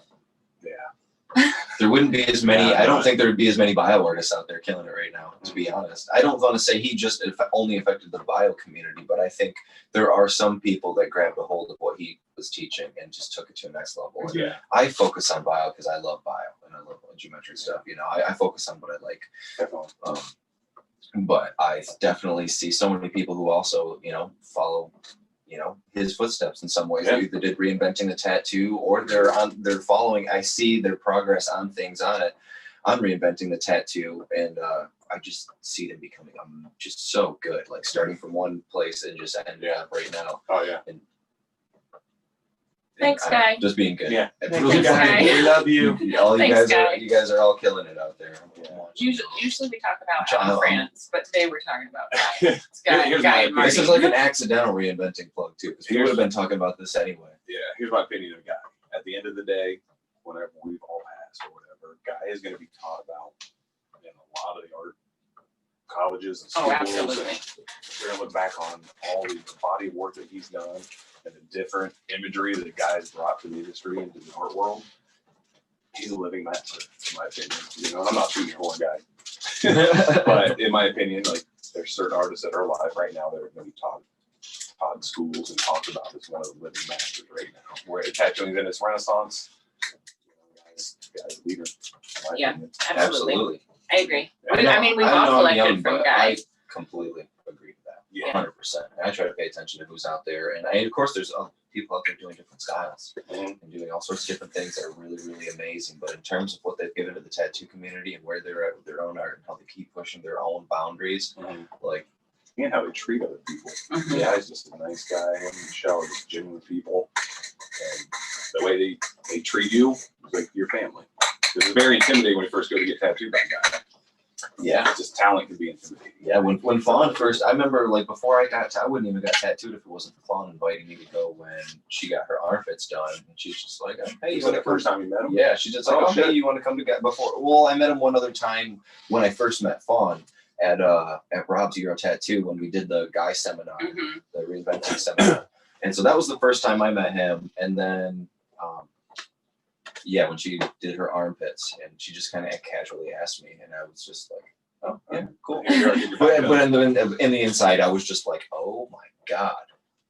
Fuck yeah. Dude. Yeah. I love my life. I love my life, man. The fact that I can just get casually asked to go to Guy's house, Guy's studio and my entire, for the past 10 years, that's would have been like a dream of mine, basically. Oh, yeah. And now I'm just part of a team and part of a whole tattoo community that, it's, we're just all artists out there doing our things. And as soon as I get, you get to know Guy, you realize, what a down-to-earth person he is. And he's just one of us. He's just been doing this for a long time. And he's just out there fucking killing it. And we're all on our way. Yeah. We're all doing our thing. To be fair, I never would have thought that I was actually going to be able to collect from Guy. Do you think, like back when you were collecting Guy Flash, that did you imagine that you were ever actually going to be able to collect from him? when you got that big piece on your I ribs? never had the balls to step up and ask him to kind of like the piece. You know, I had actually. It's funny because one of the first times I hung out with a guy, we were like at dinner and stuff, and he's like looking over at the dinner table. He's looking at my arms. He's kind of like, huh. And I had like 4 different flash pieces from his sets back in the day, and he's just like, wow. And then my ribs, you know, I got a big rib piece that Atomizer did, but it's a guy flash piece from back in the day, and I think he was like, huh, this kid's fucking dedicated, you know. So to collect from him actually, and to kind of like not have an invitation from somebody else it changed everything. It almost gives you, like I said, get tattooed by Marty, gives you special wizard powers. You absorb that energy from the artists. I had like 10 people tell me that about Guy.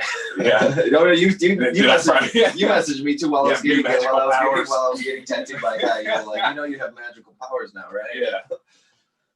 I was literally getting drilled on. I was like, I hope so. Yeah. How about one of those fucking magical powers being not feeling pain? Oh, man. Magical powers of getting through this. Right? Please God, why? Why do I do this to myself? Did you do 2 days with Guy? Yeah. That's a challenge. Yeah, it was But bad. he gets you through It wasn't that bad. He gets you It through was bad, but it was just like, it was like any tattoo. The back's definitely a sensitive area. It's just something, any tattoo thing, it's just something you have to sit with when you're going through it. Doesn't matter who you are, it hurts us all. He has what he calls his special patented velvety touch. He does have a velvety just touch. touch. I like that touch.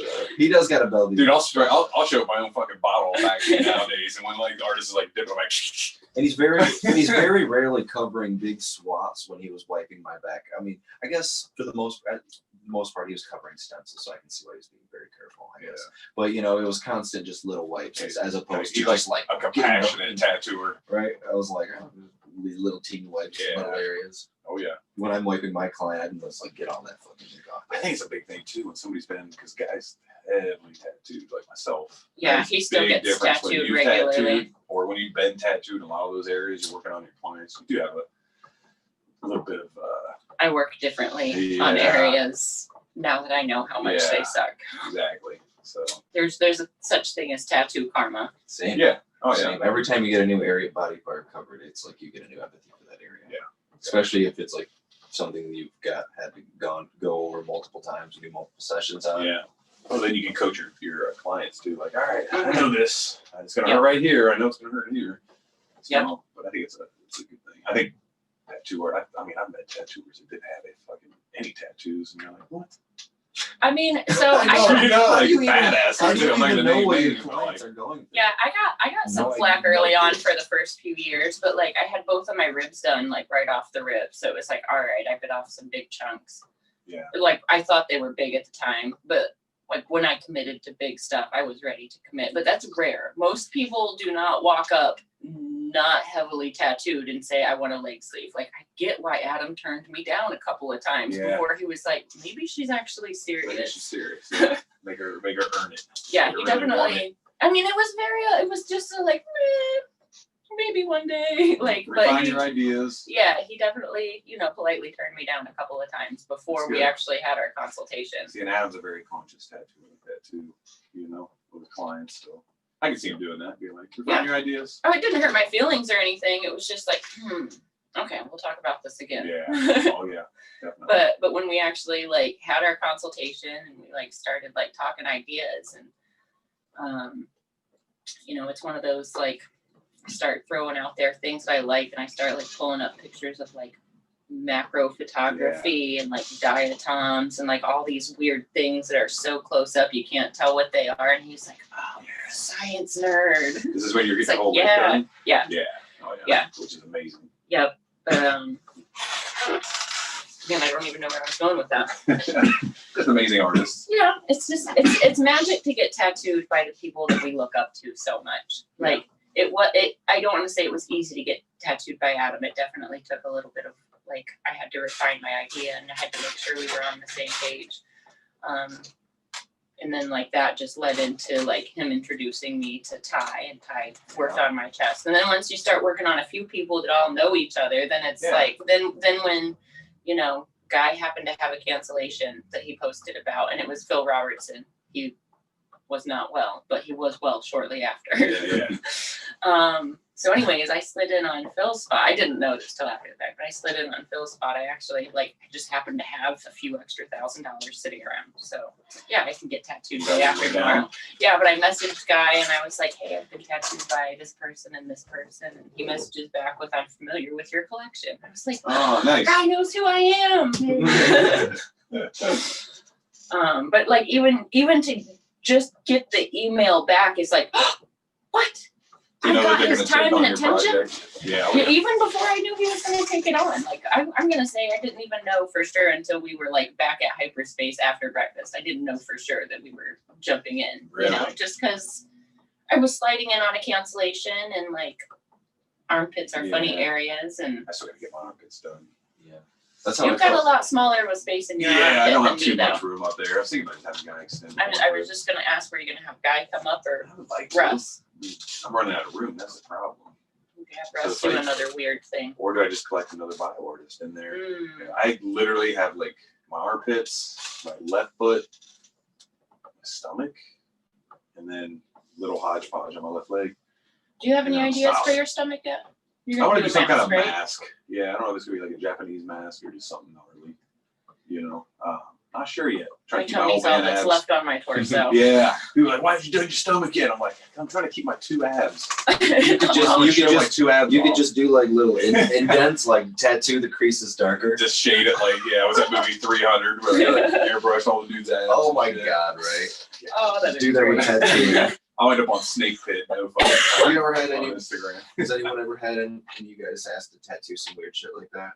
I had one guy ask me to do, and muscle this was contours before, or something to make them look like toner or tighter or like not a muscle. the muscles. I have had one guy. Not yet. It was before the trend started, but he asked me if I would like stipple in his hairline, and I was like, "You don't want me to do that." And he was like, "I think it'll look cool." I was like, "It might look cool for about a year, Yeah. like maybe a year, like not on the head, like."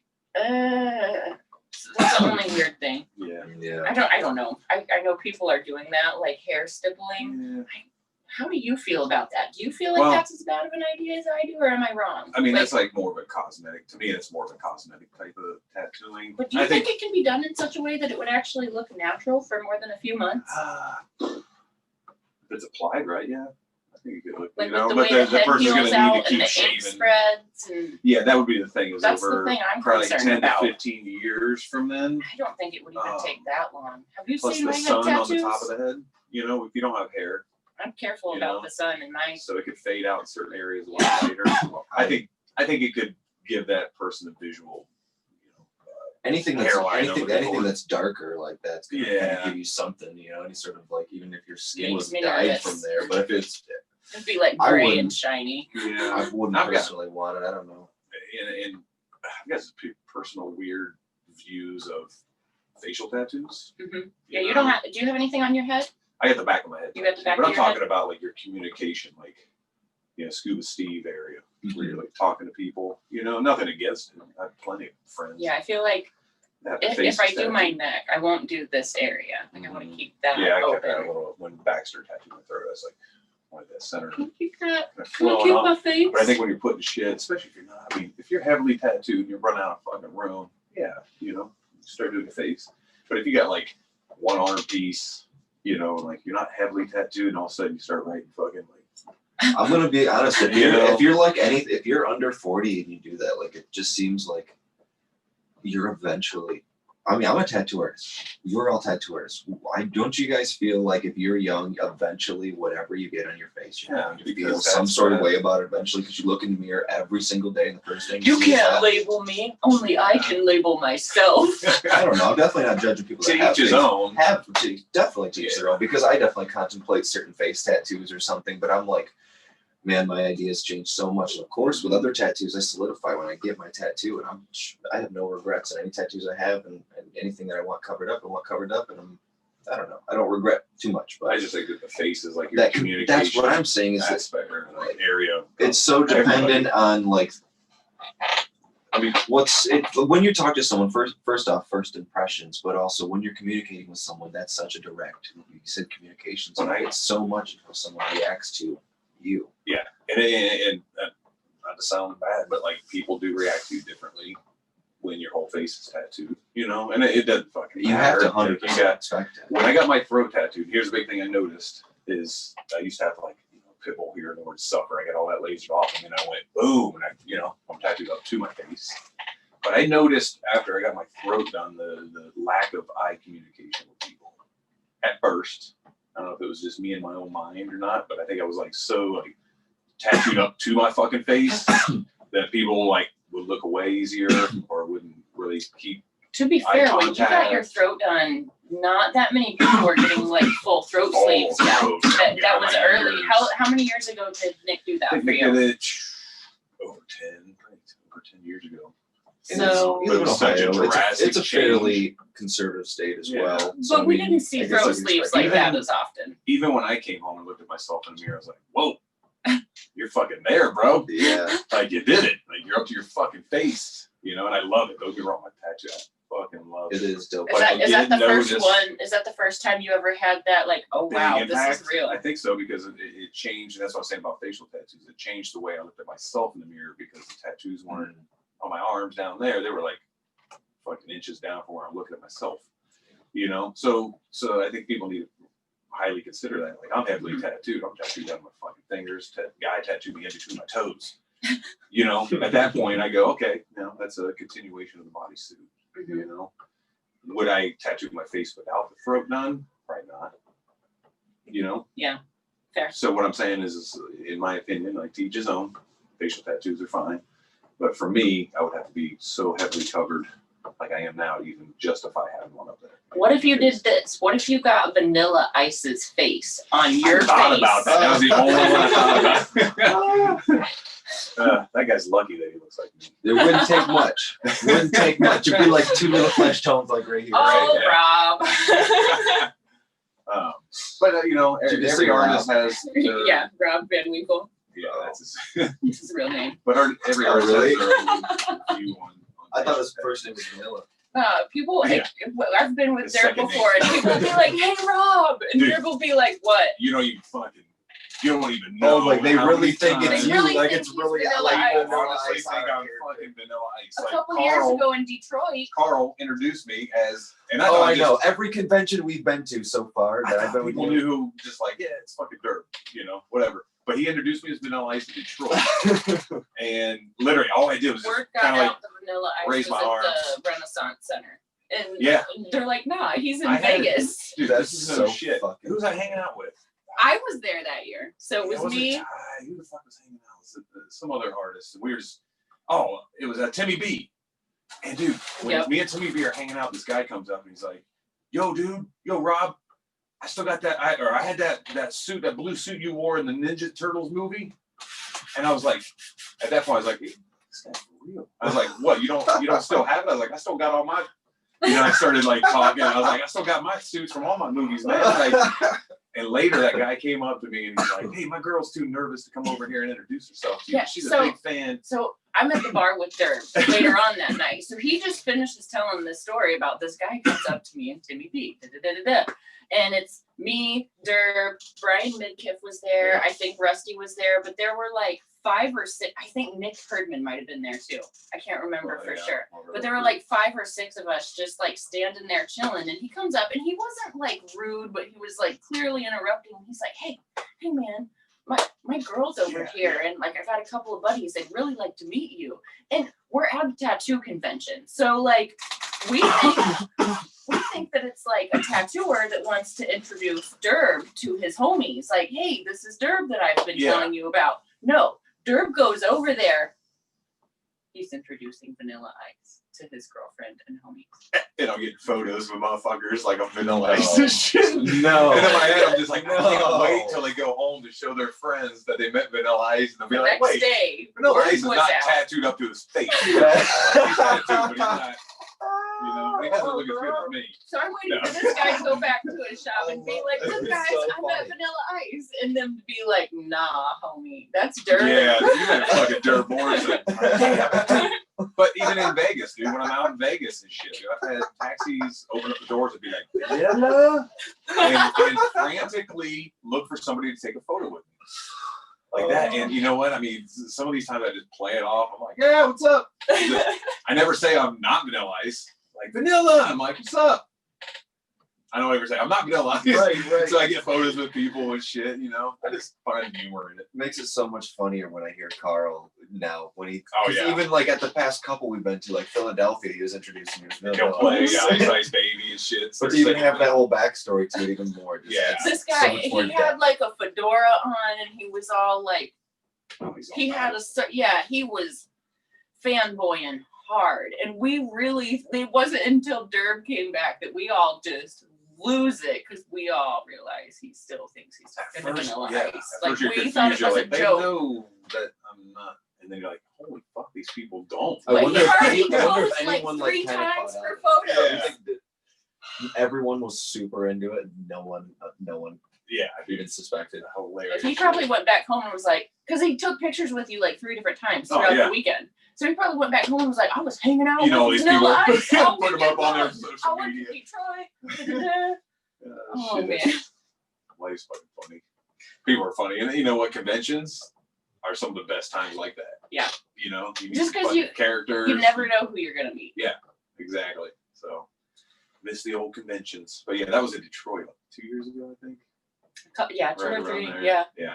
But if I wear my hat, it's literally if I wear my hat a certain way, and then if I have a little goatee, not even like the mustache, but like just a goatee. To top it off, Durb's got these wicked scars in his eyebrows from fighting when he was a Yeah, punk. so I'm all scarred So it up. even looks like he's got the Vanilla Ice checks in his Oh, right. eyebrow. Look at Like that. he's My got Vanilla it. Ice Look. scar. Right? You're like Right off-brand. Like generic Vanilla Ice. Either that or There's the I Aldi scar brand. everything. The Aldi brand Vanilla Ice. I feel like you should be the Vanilla Ice should be the off-brand. Right? He's gonna work for There's me. like a Vanilla Durb. I'm gonna start my own construction company next. You know, like he's got. Yeah. Vanilla Ice a picture of you one day. I need to get him to Hell City one year to sign autographs. Oh, please walk That would be around as you all hilarious. day. And fucking, Oh my god. that would be funny as shit. But just no tattoos. No tattoos, but totally just be you. Yeah, Walk around with I'll the dress like Gold Coast him. City Yes. He'll dress like me. All right, Rob. I love it. Listen, Please. let's do this. Please. Now we've told We everybody. gotta make it. We now everyone threw knows it what out to in the say. universe. It's gonna happen. That's how it works. You throw it out there, universe will make it happen. Oh, it's so funny. So I know everything's super up in the air and nothing's official. Nothing is set in stone in any way whatsoever. But like, is Hell City looking promising for next year? That's a good question. Right now, we are working forward like it's going to happen, Awesome.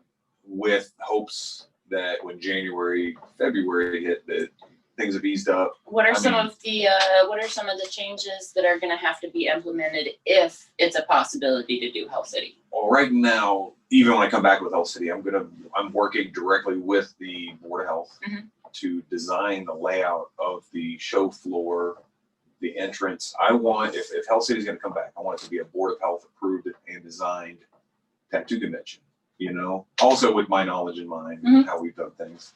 I There's feel like gonna you've got a be- great you and the health well, at least the Columbus Health Department. It seems Yeah. like you've got a really good relationship. I feel like that's where we got to know each other, is when we were discussing the new codes last time Yeah. they updated them. Yep. Exactly. I feel like it's actually a very good beneficial relationship that you guys they come to Red Tree and Yeah. just talk about I've new been things working that with are the Board going of Health. on. I was on actual panel of Board of Health for the artists since 1998. Nice. Believe it or not, I was on the panel of tattoo artists that actually developed the laws for Franklin County. Okay. Back in '98, before there were any laws, before there was tax, all that stuff. And then so we've changed multiple things. Like I had to go back into the law probably like 12 years ago, maybe, because it's funny because disposable tattoo tubes were not legal to tattoo with. And me having an invested interest, I came out with True Tubes, disposable steel tip tubes, that I was like, wait a minute. And the Board of Health was overlooking it. They knew this too. So they would come in and be like, hey, that's disposable tubes aren't written into the law, so they're pretty much illegal. But we know for a fact that's safer than, hopefully your autoclave is running at the right temperatures and you check it, you're doing everything you say you're doing with your autoclave. So they knew that disposable tubes were safer, for just everybody in general. But because it wasn't written into law, like something verbiage has to be written into law. So disposable tattoo tubes needs to be written into the accepted, instruments that can be used to tattoo with. So Have you ever taken the time to actually read any of the tattoo codes, either in Michigan or Ohio? Have you done that? In Michigan, I've read everything there is to be written in the Sometimes- government or anything, or some Board of Health the and all ways that some that. of the Revised codes, stuff. some of the ways that some of the codes are worded, literally just tickles me. Like if you have a chance, like sit down and read the codes. well, a lot of They're people have funny. revised codes. Columbus being a big city, a tattooing is blown the fuck up here. Like the Board of Health became very concerned about the safety of everybody and stuff like that. So since 1998, I was on that board and went to a lot of different meetings and, even with Health City, stayed active with the Board of Health. And then once I felt like that was my last push as far as like tattooing local, laws and stuff like that, was to get disposable tattoo tubes written into the Ohio law as an acceptable instrument. That's one of the last things that I pushed for. And then I handed my seat on the panel off to Joey Knuckles. Oh, nice. So he Okay. started attending the meetings and kind of took my place after that, So I felt Joey was carrying the torch properly. So Yeah, he does a great job. yeah, so that was one of the big things. But let's go back to Health City. The hurdles right now are tremendous. I think with any convention, as far as the attendance, spacing, social distancing, everything seems to be pretty challenging at the moment because everything's uncertain. Things that we're looking at is digital ticketing, digital check-ins, no wristbands on. You have a sticker on that you have to get every day, so you're not wearing the same wristband. Social distancing, entry, one entrance point, wrapping around. You get one separate entrance point so people aren't passing by each other. Right. Spacing out the booths, taller walls between the booths, so the airborne stuff is contained within that booth. But tattooing is with COVID and the way everything is, it's challenging because there's no social distancing. Right. For a convention, it's like we have to physically touch people. And that's a big part of the challenge too, is because you have another artist next to you 6 feet away with another client. It's 4 people pretty close. Then you got usually a manager that's working up front, and you get the clients. How do they step up to the table and be far from the manager? There's all these like little things, but the main thing that we're doing right now is we're working with the Board of Health to lay out the booths properly at the Hyatt Regency where we do it. And one of the conclusions right now is we're going to have to span outside of just our Regency ballroom, because the big challenge of the conventions are how many people you can have in a room capacity. So our main ballroom, let's say that main ballroom has a 400-person capacity, literally. I'm going to put this out Just there right now. artists will take that up. Exactly. So you got fucking 90 booths, 3 people, that's 270 people. You have 130 people in there. That's just your clients getting tattooed. You can't have any public in there then.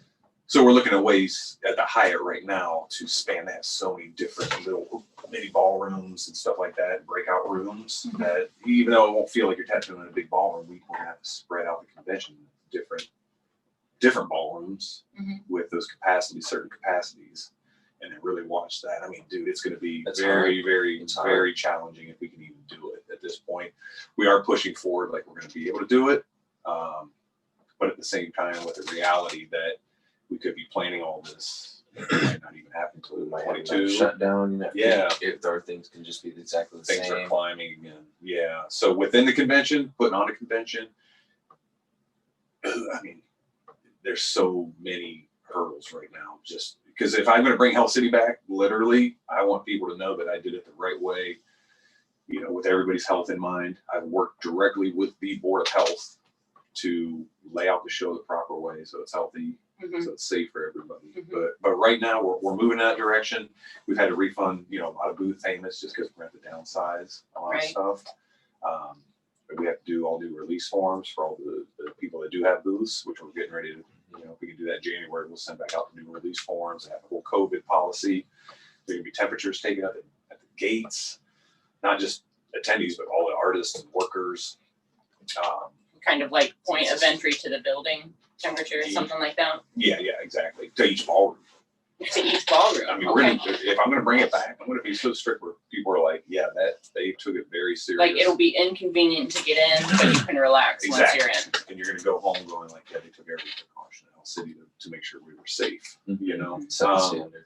Yeah, kind of set the standard. But I mean, with that being said, we have some shows going on. One of the talks is the shows are going back down to smaller format.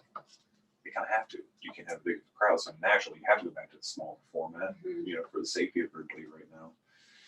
Hell City's such a big show that it's like, how do you take such a big show and condense it down, make those changes, and still keep all the artists busy?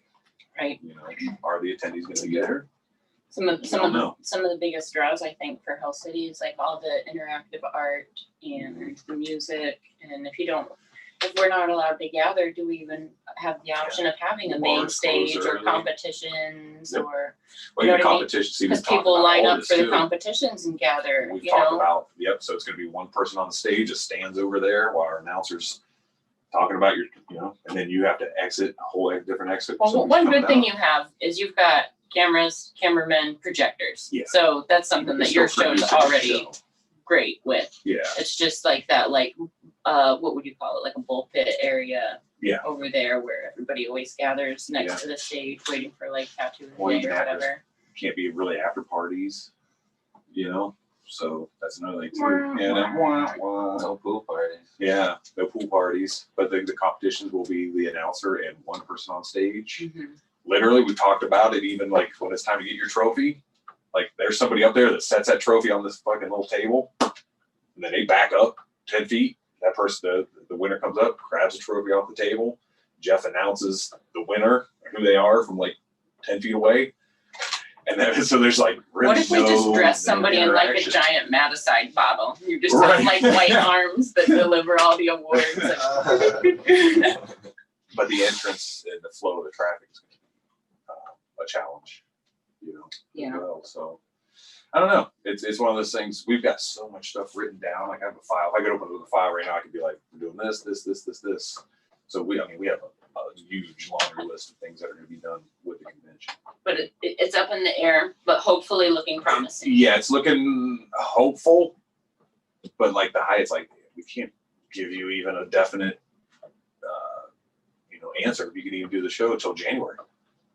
So even our contracts, everything are in jeopardy until January. And that's when Ohio tells you what the new law is for 2021 or what we're looking at after the winter season. So, with all those challenges, we're going to do the best we can, the safest we can, if we bring it back. The other thing is like, you could also be setting a precedent for Columbus. Like, are there because do you remember, you and I were talking the day that the governor canceled the Arnold Classic. And that's when you and I looked at each other and we were like, oh, this just got real. So, you could be looked at like outside of the tattoo community, you could be being looked at as a leader of Columbus if this ends up being one of the first events, because Hell City is a big draw. Like it brings a lot of people to the city. It's not as big as the Arnold Classic, but like that's huge in terms of conventions and events and big gatherings and how to deal with a mass gathering. You could be a leader for the city too. Yeah, we've always dealt with mass gatherings and how to control flow and people sneaking, like all that stuff. And now it's a whole different, like, okay, how do we not have COVID? Right. It's a whole different hurdle. It's a whole different thing, and I'm just hoping that people feel comfortable enough to go to conventions when it's time to come back. Right. Because it's really worth spending $80,000 to $100,000 to put on a show, which is what we're also talking about. We're having a budget, everything, to have 200 people show up compared to 4,000 or 6,000. Right. It's a huge difference. It's a huge, I don't want to say a waste of energy and money and all this stuff for 100 people to come.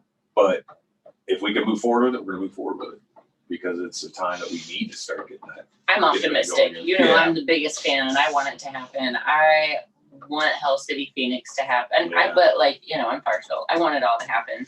Yeah. I think it's just going to be a lot of changes. Even our brochures, you won't even be able to get a brochure. You have to scan a QR code on the way in. Brochure is going to be online. Everything's going to be online. We're talking about doing seminars online and not even having people teach, but having to go live. That's probably stuff we'll try to include Guy and Gabe on, stuff like that. Yeah, but there's some pretty big rooms that you could just do sprawling open seminars. I think seminars could happen. Yeah. So I think we could pull it off. It's just the how the public's going to accept going out to gatherings. Right. That's the huge thing because we can work our asses off and do it right, but if like I said, 100 people are comfortable to come out. That's not going to keep an artist busy. Then you get the artists that spend money to travel and time and move this and that to not have crowd because legally you can't. So I don't know. There's a lot of hurdles. So right now we are planning on having We're gonna have mask police out in the crowd, like making sure we people are like providing- covered and. Yeah, because I'm, True Tattoo Supply, we have a big medical side now too. So we'll be providing masks, hand sanitation, like all that stuff. So just giving it away, just to make sure that people are safe, Right. feel safe. But I mean police to make sure that people are like. Yeah. Oh yeah. If you got your covered mask and- out, yep. I don't mean real police, by the way. I mean just like, a Hell City staffer walking around with like. If you're going to come to Hell City, you better be conscious, not just of yourself, but of others. Yeah. And if I see you not being conscious of others, like Hashtag manners matter. boss man will come up and be like, "Yo, put the mask up." And if I see him doing it multiple times, I will kick people out. Yeah. It's the safety of my crowd, my artists. Yeah. My friends. Yeah. Exactly. But I know conventions are starting. There's one in Jacksonville that just went down. Jacksonville, Florida, I think, that went down. A few European ones are starting to kick up. Okay. I know Troy threw one of his shows. And I don't think they were like super busy, but it's just the aspect of like, come on, people, let's get going again. So I'm looking up to these shows and being like, fuck yeah, guys. All they're doing it the right way. Yeah. So that's kind of where we're at with Hell City right now. It's organized. What's fucked up is that everything got shut down a month before Hell City 2020. And literally, like, we were done with the show. I was ready to go into just advertising mode, really. Kind of like that month before. I try to have everything done a month before so that month isn't so stressful leading up to the show. It's not so stressful that it's unhealthy. So the whole month before Hell City, typically I'm fucking communications, writing people back, advertising, and kind of taking care of myself, So I'll be like working out or running, just kind of staying healthy with the stress of putting on a show. It's a lot of fucking work. Yeah. Just to put on a convention. Yeah, man. I can't imagine. Can't Can't do without AIDS, man. Yep. Can't do without AIDS. Can't do without the AIDS. Can't do without the managers. But yeah, I couldn't do it without the crew and the team and stuff like that. So it's one of those things, like I said, it's up in the air. It really depends on what the government says. If the government says, yeah, we're gonna move forward with it. Yeah, I really hope so. I would love to do, but it's super. It's really wild the fact that it can be dwindled down to such a smaller crowd and basically not doing. There's no money really involved. It's not making money. It's doing it for the community. It's doing it for doing it to have it happen. In a time where we need this to happen, but it's also setting a precedent for other big people and other conventions and other not just tattoo conventions. Like we were saying, it's gonna I feel like reflect in a lot of different areas if you're able to do it well. Yeah. Really implement a proper way to go about a mass gathering. So I think that's really cool, and that's like Fawn saying, a silver lining. Yeah, I think there'll always be two opinions. As with anything, you think you're doing the right thing, and somebody will be like, nope. Of course. So you There's always have nothing that you can do backlash. with I can't that. believe Durb in Hell Somebody else City. not gonna deal with it. They don't know the precautions that you took and stuff like that. So if we come back, I just want to make sure to do it the right way. I want to make sure the community and the industry's comfortable with how we're doing it too. I want them to look at it and be like, how's Durb doing it? Fuck yeah. Or just take something and like things that I do, I want people, if it's positive and it works, apply it to your show. It's all for tattooing. When I'm done, like tattooing It goes on. furthers all of us. Exactly. If you come up with an innovation, Everybody. Yeah. If it helps us, it's going to help the whole community. Yeah. Exactly. And I like to think that Hell City's kind of inspired a lot of today's conventions to do it differently, or to put focus, or keep it artistic and keep it visual. So I hope that when we come back, the things that we do will set precedent for those shows. And I think even if it's a small crowd, I think that small crowd's going to be such a powerful crowd that it's going to be an amazing event, because it's the first time we've got together like that in a big group. And then it's going to be a big group of like this, say like the best artists and the people that, are going to be in a smaller crowd like that. You just don't have as much room for as many artists. So we just have to have a smaller amount. So that's what it'll be like. It'll be more intimate, but it'll be those diehard collectors and artists that are like, fuck yeah. Like, this is what I do. This is my life. Because a lot of people's fucking lives were conventions. Yeah. On artists doing workshops, so long as they just hit conventions and guest spots, so Well, it's changed. so many people, like, it becomes like their life and their hobby. They plan their lives, they plan their travel schedules. Like, how many artists do we know that, like, they have convention season where they literally go on the road for 3 or 4 months? Like, it was their life. So they're sitting here all summer, like, I don't know what to do. Yeah. I don't know what to do with myself. I think all of us are kind of like not used, because dude, I had so much shit planned and travels. And we just finished the warehouse, the big fucking Red Tree tattoo facility, and we're getting ready to do arts and music festivals and live painting stuff and just tons of shit. And then it's just like, well, cancel that, not cancel today, this, son. Not teaching out, in Oregon, not doing this, cancel European trips, everything. Everybody's just like, And right now, you guys hear me all the time. It's like, I want to do shit. Like, we just did a paint night with just all the artists from the studio. It was a pretty big gathering for all of us. Yeah. But I want to get back to organizing stuff. Even just locally, not just outside of Elk City. I've always enjoyed trying to bring artists together. We've actually talked about this before because You've done a great job with it. Thank you. We'll sit here without masks with each other, but like, we've got like our Red Tree family, and we've all been around each other since like day one of the quarantine, and it's really hard, like, it's funny, but it also demonstrates like how seriously as a team we take it to sit here and say we want to have an art night that's bigger than just our Red Tree family. Like, we see each other, we're all included in each other's bubble, and we're all, even before masks were mandatory, we were all just like, we committed to having like family dinners only with one another and things like that. Back when it was like lockdown, we all weren't sure what was up.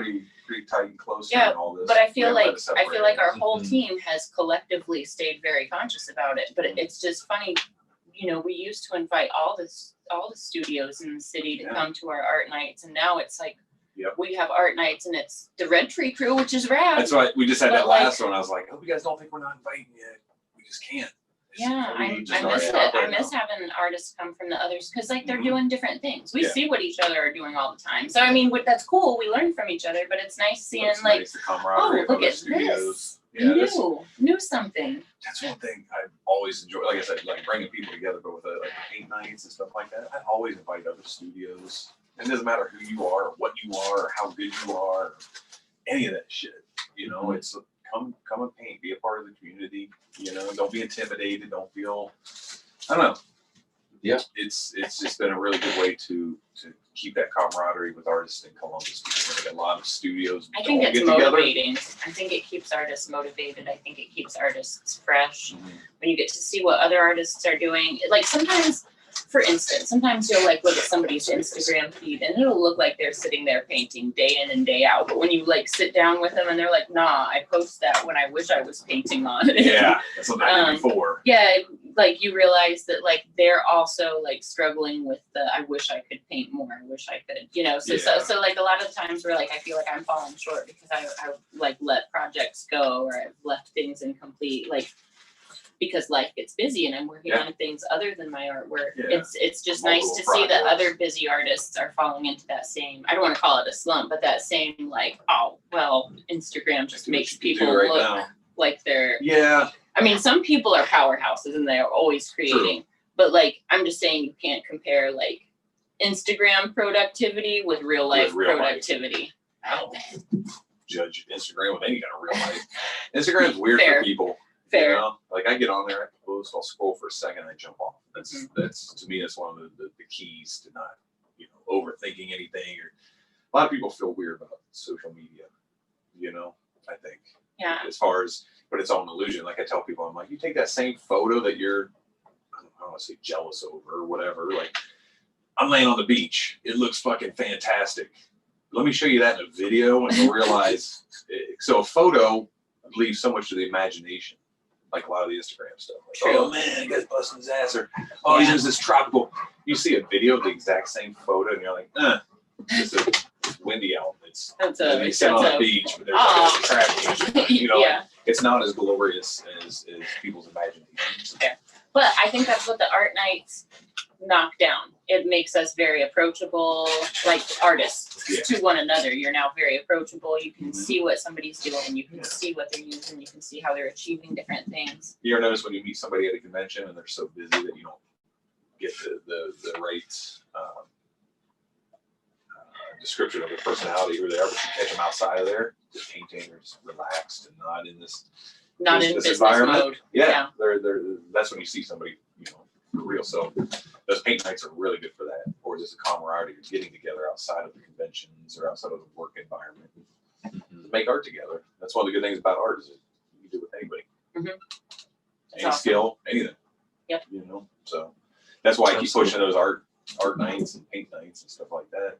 And I throw it out at a lot of the studios. We have a few studios that'll, you know, always interact and stuff, which is nice. Kind of part of our tattoo family. Like we had Austin on, and he's like extended part of the tattoo family. Yep. I love that Jess is working with us. Yeah. Well, You've got such an crew. Awesome warehouse staff. Yeah. They're doing so good. Yeah. Really good. I like having people working for us that are connected to other people in the community. Like Jessica, you know, like her boyfriend's a tattoo artist in another studio. Her boyfriend stopped in, so it's just we had Austin on a couple weeks ago. Did you? Talking new school. Right. His crazy new school. Yeah, he's good. He caught my eye. I think when I saw his tattoo on the stage at Hell City. This is the first I was like, who did that? Let's get Austin. You know, and then you start seeing more of his work. Yep. Did you get something tattooed from him? Yeah, I got my gummy berry juice box. Yeah, that's right. Yeah. And I saw some of those same tricks he was doing on stage. He started, or he got his whole front torso started. He jumped down. He's been committed, but he's jumping in on a big project. I'm working on him, I think, next week. Are you? Right. Yep, he'll be in all day.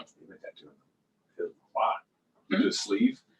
Well, so I've been reworking his sleeves. So trying to, let's call them accidental collaborations. I've been working on these 2 large accidental collaborations. Work that was previously started by other artists, and now it looks great. Yeah, that's what I've noticed. You're reworking a lot of them. Yep, bringing it all, like, because he's gotten so good. He just got covered in work when he was really young. Like when he first started tattooing, he just got covered. I started getting tattooed when I was 13. Yeah, so a lot of his ideas he likes, they just kind of missed the mark a little bit. So we're going through, and rather than covering everything, it's like, well, let's just make this what you wanted it to be. That'll look better than a super dark blast over anyways. Yeah, that's why so it was kind of a compromise, but like for his, it was like, just make it rad. Yeah. Like, let's take what's there and just make it rad. I got a lot of stuff when I was younger too that I was like, but I was lucky to have laser removal. So I had a lot of stuff removed and covered up. Talk to us about what laser removal is like. I've never had it. Yeah. Hashtag no cover-ups. I've never had Hashtag no laser removal. Yeah, laser removal is probably one of the most painful things I could sit there for and not move. Just for like 5-10 minutes. After that, like, all humanity breaks down after that. Yeah. But it's literally, to me, it's one of the most painful things you do to your skin. You know, you instantly, your goggles instantly fog up, your body temperature goes up because it's such a brutal sensation in what you're doing to your body. It's like getting hit with a rubber band full of hot bacon grease. A rubber band full of hot bacon grease. Yeah, that's a good description for it. And like I said, you can only take so much of it. So it keeps burning, like it'll zap, and then it still hurts a few seconds after. It wouldn't tattoo, it like hurts while it's, and then as soon as it stops, it's like it stops. Yeah, but the laser removal, like that still hurts after. It stings for a while, yeah. For hours. Typically, yeah. And hours. Depending on the blistering. Does it do enough damage to cause any numbness, like, or no? No. So even with pre-numbing on, I feel can feel the burn the whole time. There's no point of the heal that it's even not a day of numb. It just hurts. Well, I mean, after it cools down, so hours later, you're like, all right, whew. But right after it's done, you're like, whoo! You know, you want to like rip your hat off and, just run away from it. So what let's see, your upper arm, you had laser removal on, and your throat. I've had my throat, I've had both my upper half sleeves, I've had my leg from my knee down to my ankle removed, left chest tattoo. How many sessions for some of these? Like, how many sessions did you have on your leg?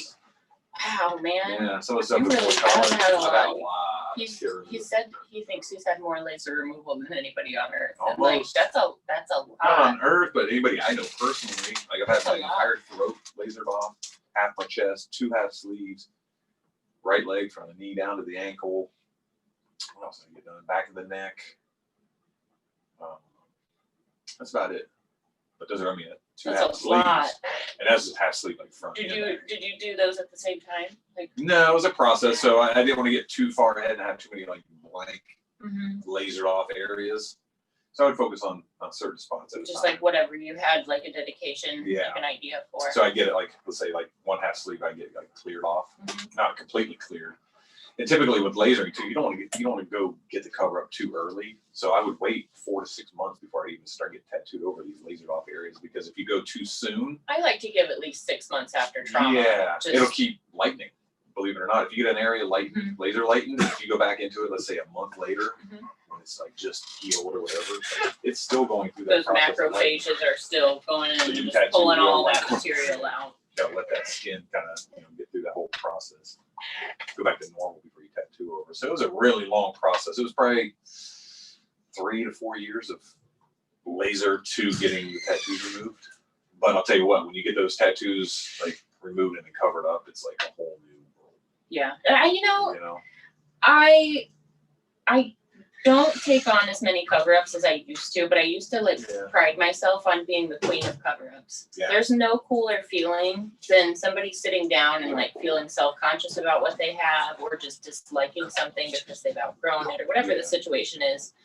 But like when somebody has a tattoo or a mark or a scar that makes them feel insecure for whatever reason, and you can cover it, and then they can leave your studio and they are a more confident version of themselves. Yeah. No therapist can do that. No therapist can do what we can do. And I know it cover up. firsthand because I had a lot of like gang tattoos when I was a kid, crazy punk rock skater kid. Landed around fucking, bad scene, got a bunch of stupid ass tattoos, bunch of gang shit, and then when I got them removed You and feel like covered the weight up, was it lifted? changed my entire fucking life. Nice. Because that wasn't me. That was this fucking frustrated little kid that got tattoos. I started getting tattoos when I was 13. At that point I was like straight edge. So I fucking hated drugs. I hated alcohol. It was kind of like a violent time. We called hate edge back then. Yeah. So I had all these anti-drug tattoos. It's funny. When I was in high school, believe it or not, I didn't smoke weed in high school at all. Not at all. Not until I was like 22. The whole time I was crazy, my parents thought I was on drugs.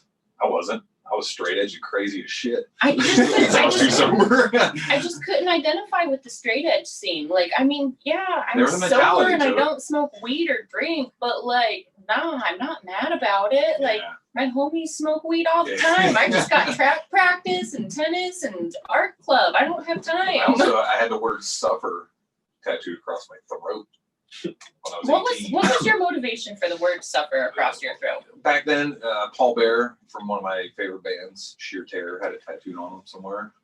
And You had that laser off? Rad suffer. Yeah, it was right here. It's like literally right across here. And I had pit bull because I had like 8 pit bulls at one time when I was younger. So I raised pit bulls and then had the word suffer. And I'm like, it's one of those things like one day you're just like, nobody's suffering. I'm not suffering. I don't want anybody to suffer. What the fuck? And then you look in the mirror every day, you look back, like tattoos could be a Reminder. Yeah, you get the word suffer tattooed on your throat. You get when you're 18 all angsty. Every time Here you you look are, in the like- mirror, you see the word suffer. Yeah, And I've worked really hard just to fucking be a positive fucking, I had a challenging childhood, which I think got me in the mentality when I was younger, but like, you can't hold your childhood to how you are as an adult. Well, I think you've done a good job outgrowing it. You're a pretty positive person. I got lucky that I had laser removal too, or I'd have darker tattoos. I was able to lighten them up enough to, for Nick Baxter to cover my entire throat. You couldn't even tell, So, yeah, lasering's, it's good stuff, I think, but it's painful as shit. So it's worth it. It's really worth it when you're starting to It's get that new fast, though, tattoo. right? It's not. It's quick. Yeah, it's fast, but it's painful. And when I would say like wrap up a 5-hour tattoo in about 5-10 minute section, all that pain, slap it into 10 minutes. That's a laser Oh man. Boom. Yeah. right? Ugh. Trying to make the I right think I have decisions to- off the bat. That's what we're here heebie-jeebies for. thinking about Tattoo it. Collecting Podcast. Right. www.tattoocollecting.com. So you don't get those bad tattoos. Right? Yeah. That You you're off gonna on the bad regret. foot. And then you have to go through 5 hours of tattoo. We want, 20 seconds, right? what our goal is? our goal is to prevent laser removal. Yeah, Can that be exactly. our goal? That's what's awesome about this. You guys are educating people. You know, you have people on that are serious collectors that didn't go down it, or like me, I had to go down that path, so it's probably good for people here.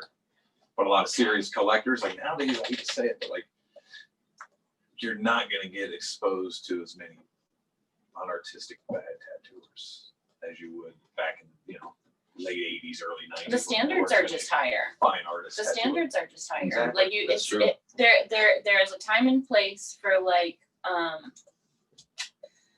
you know, the tourist style tattoo or the folk art. There is a folk art to tattooing. That's what I'm looking for. There is a folk art to it, and there will always be a time and a place for that. However, like there are so many good options, and when you've only got one body, you know what I mean? You've got one body, and you can do it one time. So what are you going to do with it? Yeah. Well, unless you want laser removal.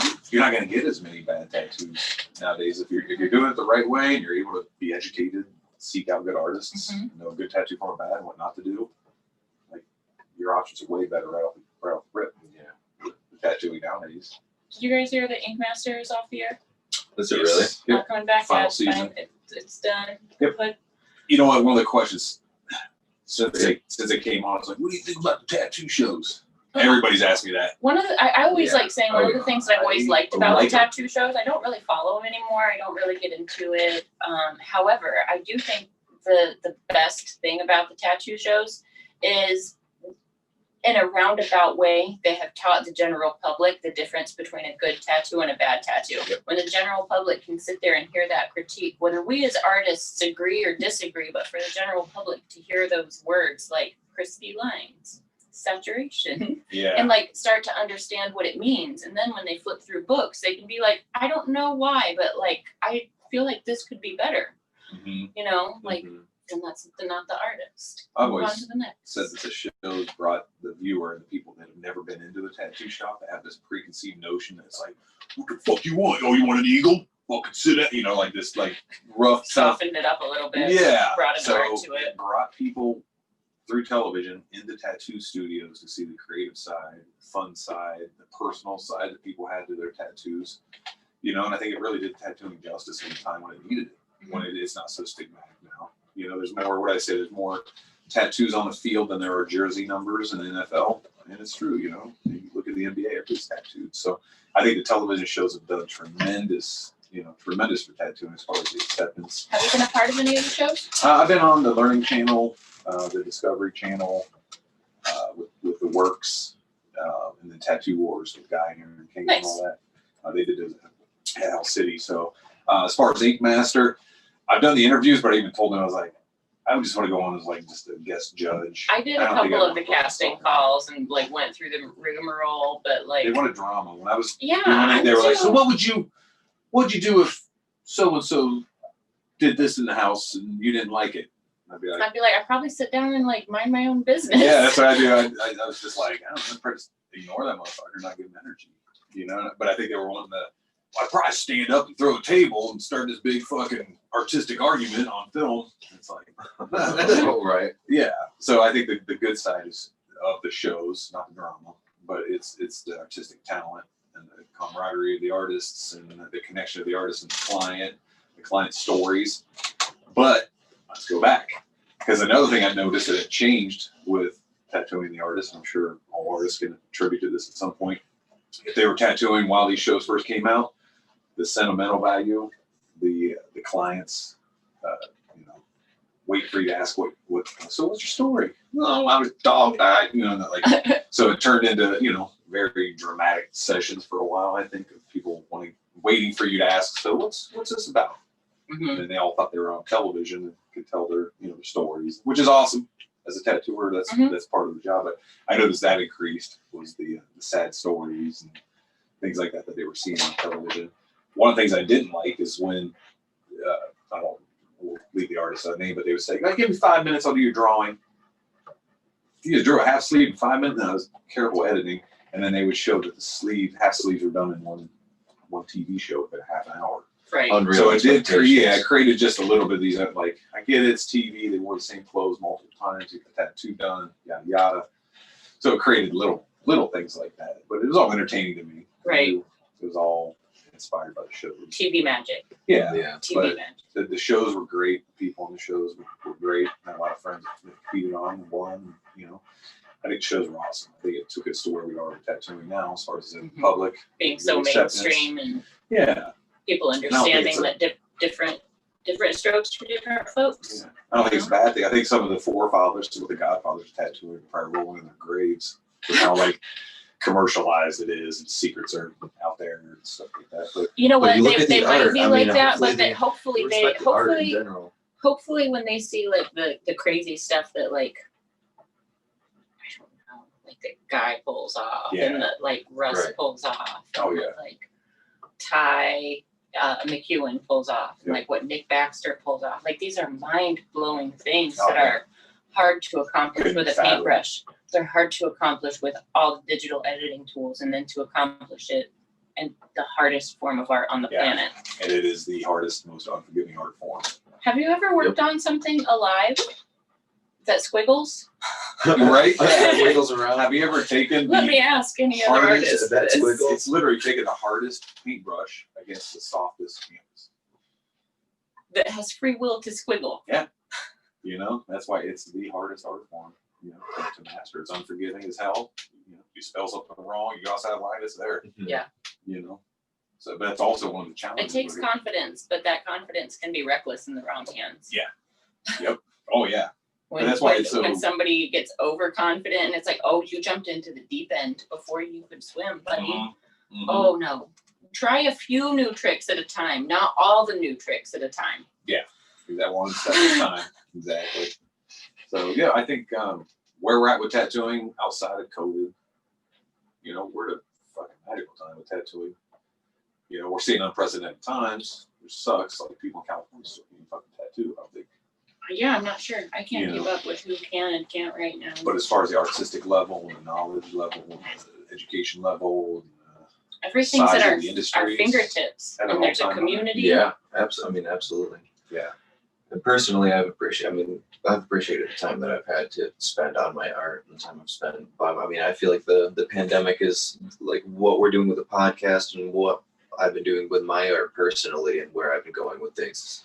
Definitely doesn't necessarily a result of the pandemic, but a result of the time that I was able to spend really delving into what I wanted out of life and what I wanted out of things and developing ideas and stuff, as opposed to just being really busy every day and not having the time to really focus on myself and like what future goals are and stuff. The pandemic was my time to just like sit and work on myself hardcore, and I feel like now that we're able to do things again, I feel like that's been reflecting outside of that. So it's like if you're able to find the silver lining in things, you're able to kind of use that for your benefit. And I feel like a lot of us that have, and as artists, it's definitely, there's been a lot of time to grab a hold of for people. So if you want to grow, that time for growth is there. Yeah. But that's, outside of, the tragedy that is all the people that died of the COVID and all that. But, the people that are still alive still have to deal with life. Yeah. And still have to do what they're going to do. You can't just sit and wait all day and then just constantly read conspiracy theories and think all sorts of crazy things. You need to carry on with your life in a healthy way. Only read conspiracy theories for like a solid hour a day, then walk away. Yeah, right. Or solid hour, then walk away. Do it for comedy. Yeah. For real. But most of them are bullshit. Most. Yeah. I don't know where we're going with COVID or where the next step for tattooing is, I know guest artists have, obviously a lot of guest artists aren't able to go like they were. Mm-hmm. Conventions aren't going like they were. But at the same time, I think we're all ready to come back. I think tattooing has always been very safe. We're actually more educated than a lot of industries, I think, with blood and all that stuff. I mean, we're just naturally in the habit of like spraying things down and wiping them down. We're naturally conscious of, have I touched that? Is it contaminated? Like, it's, you just know, you know what I mean? Like once you get in this routine and contaminated versus not contaminated. And it's almost like things pop out in different colors at you. Like we were talking about like doctor's offices and dentist offices, you'll see like when they'll like touch a cabinet door and then come back to It's like that stuff. Right. But with tattooing, I see that. we're all so educated and we're all so kind of ahead of the game about it. My point is when it's time for conventions to come back and guest artists to start rolling through shops again. We might be the leaders. Tattooing's always been safe. None of us, everybody at our shop, we all wear masks. So tattoo artists generally, we abide by safety precautions because we want our clients to be safe. We want to be safe. I don't want to catch anything from tattooing. I want them to catch anything. So I think with that, when it's time to come back after all this, after the pandemic and things are safer, they have drugs that can control it. I think conventions will come back, full swing. I think it'll take a while for the crowds to build again, just like any other concert or any other business. But tattooing's always been on the forefront of safety. I think masks are going to be, like, even when they're not required, I think people are just going to be wearing masks for quite a while. I remember looking back at some of the artists that were always wearing masks, and you're like, what the fuck is that clown wearing a mask for? Like 10 years ago, all of a sudden it's like, oh, I see. Let me get my mask. Right. So, Get this. yeah.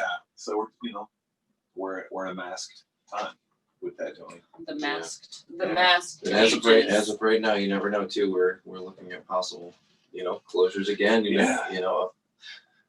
Has anything in the USA closed down again yet? Oh, Illinois. Yeah, no, I think someone was just telling me yesterday, Illinois. I know they're talking about Chicago bars just closed down. I think. Okay. I'm not 100% on that conspiracy theory. Let's hope Only not. 1 hour. I don't know. Someone read it on Facebook and told me about it. Yeah, I think somebody was just on Joe Rogan. Facts.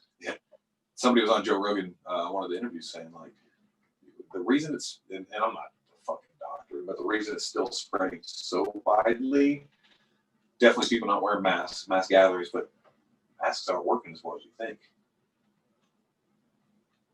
If that makes sense, I know they got a big pause from everybody, but you can still.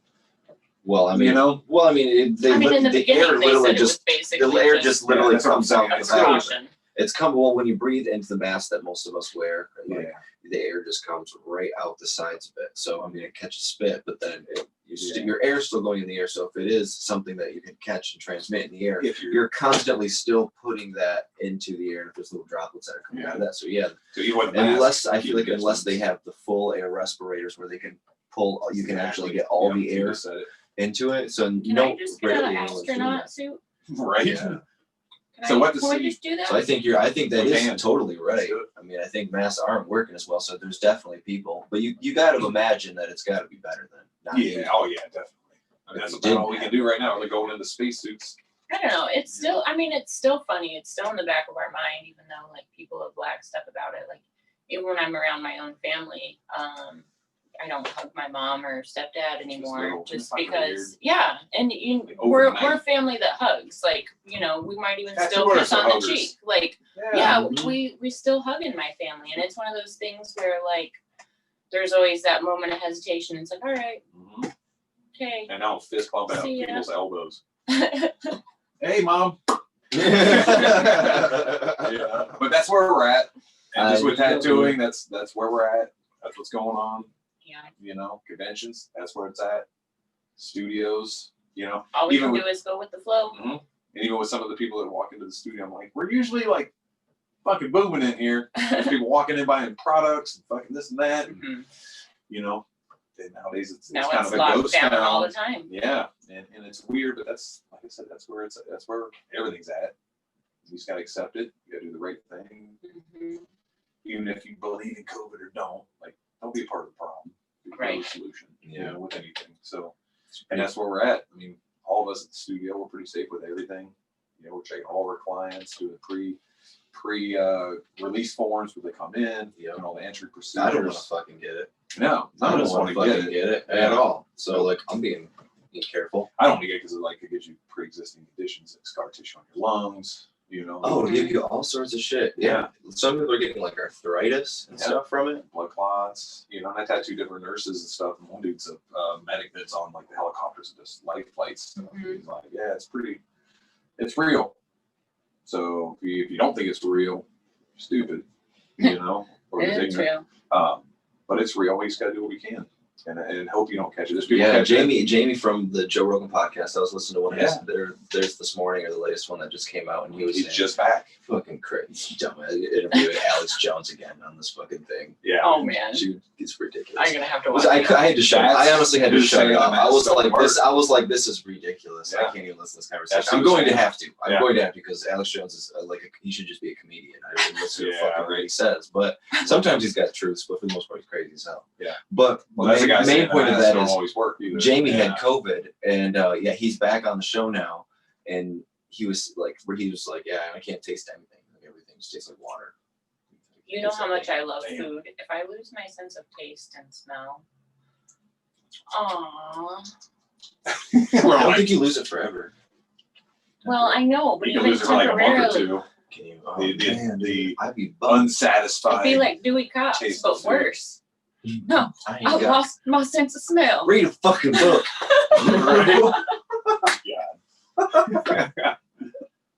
So what that tastes like, Fawn? It tastes like COVID. I ain't got no sense of Nothing. taste. Yeah. It tastes like My COVID. taste bud's been asleep for 4 days now. Can't lie.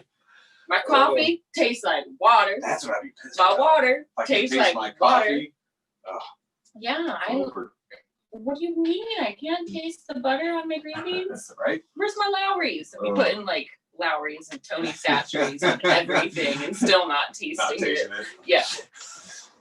So I think we should be probably wrapping it up. We are hitting 2 hours right Oh, now. damn, It's 1:59. really? Yeah. It is Time flies. 1:22. I think do you have your appointment to get to? Did we have any Yeah, I got questions or tattoo at anything? 1. I haven't looked at my phone 1:22. lately. He's at 122. Sorry, buddy. Waiting at the shop. Oh, well, we super appreciate having you on, man. Thanks for having me on, guys. It was awesome. I'm about to be at the shop too in a few, but Are you guys tattooing so today? much came out here. Yeah, I got a big old sleeve to work on. It'll be a good day. You tattooing? No, I'm off the next few days. You coming in to hang out? Or you chilling? I brought my orb painting home. I need to work on that. I might come to the shop and work on some things. Oh, yeah. I have chores and odds and ends I Yeah. need to do. I always do, but It's fun too, because our shop, like, sometimes when people aren't tattooing, they're just hanging out. Jordan and I The had the warehouse raddest painting. jam session last night. I know, I saw that. Did you creep in on Yeah, the? I creep all it, yeah. You were He's been creeping on the creeping in video? on the surveillance. No, camera. I was watching your stories. Oh. I was creeping your stories. I can That's creep so it. funny. Yeah. Next time I'll creep Did you the see the security projector? cameras. Did you see the projector? Yeah. Yep. Yeah. I saw Fawn singing and playing. Jordan caught me. I didn't realize he was recording. Yeah.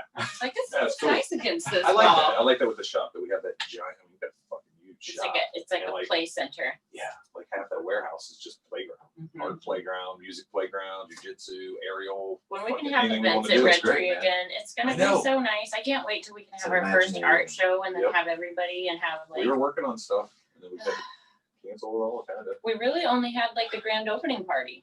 That was That's it. all we had. That's Yeah, the only so event far. we ever had. And then, yep, we're getting ready for the Arts and Music Festival. We're going to do this summer. But we got the murals done. Got the wall murals done. The murals Those are are around, badass. the building The is building looks painted. phenomenal. Just in time. for Jordan and I winter. were creeping on the VR. We got on Google Earth and we were looking at the old Red Tree, like the space before. Oh On yeah, Google yeah. Earth, it's still the old image Old before location. when it was still like a welding and fabrication shop. It looks like a pile of trash, Durb. I know. Way to have Compared to what we foresight. did now. Way to have foresight. Yeah. It looks It looks- like crazy Yeah, bad, Yeah. but it looks beautiful Thank now. you. Yeah. $250,000 Foresight. later. Foresight, Okay. man. But yeah, I mean, I've been It's trying like to. it's like the Red Tree Tattoo Palace. Yeah. It's like the giant tattoo facility. Yeah. I We- call it like the castle now. We all the time we're so privileged to Yeah. work where we work and to I feel be around privileged.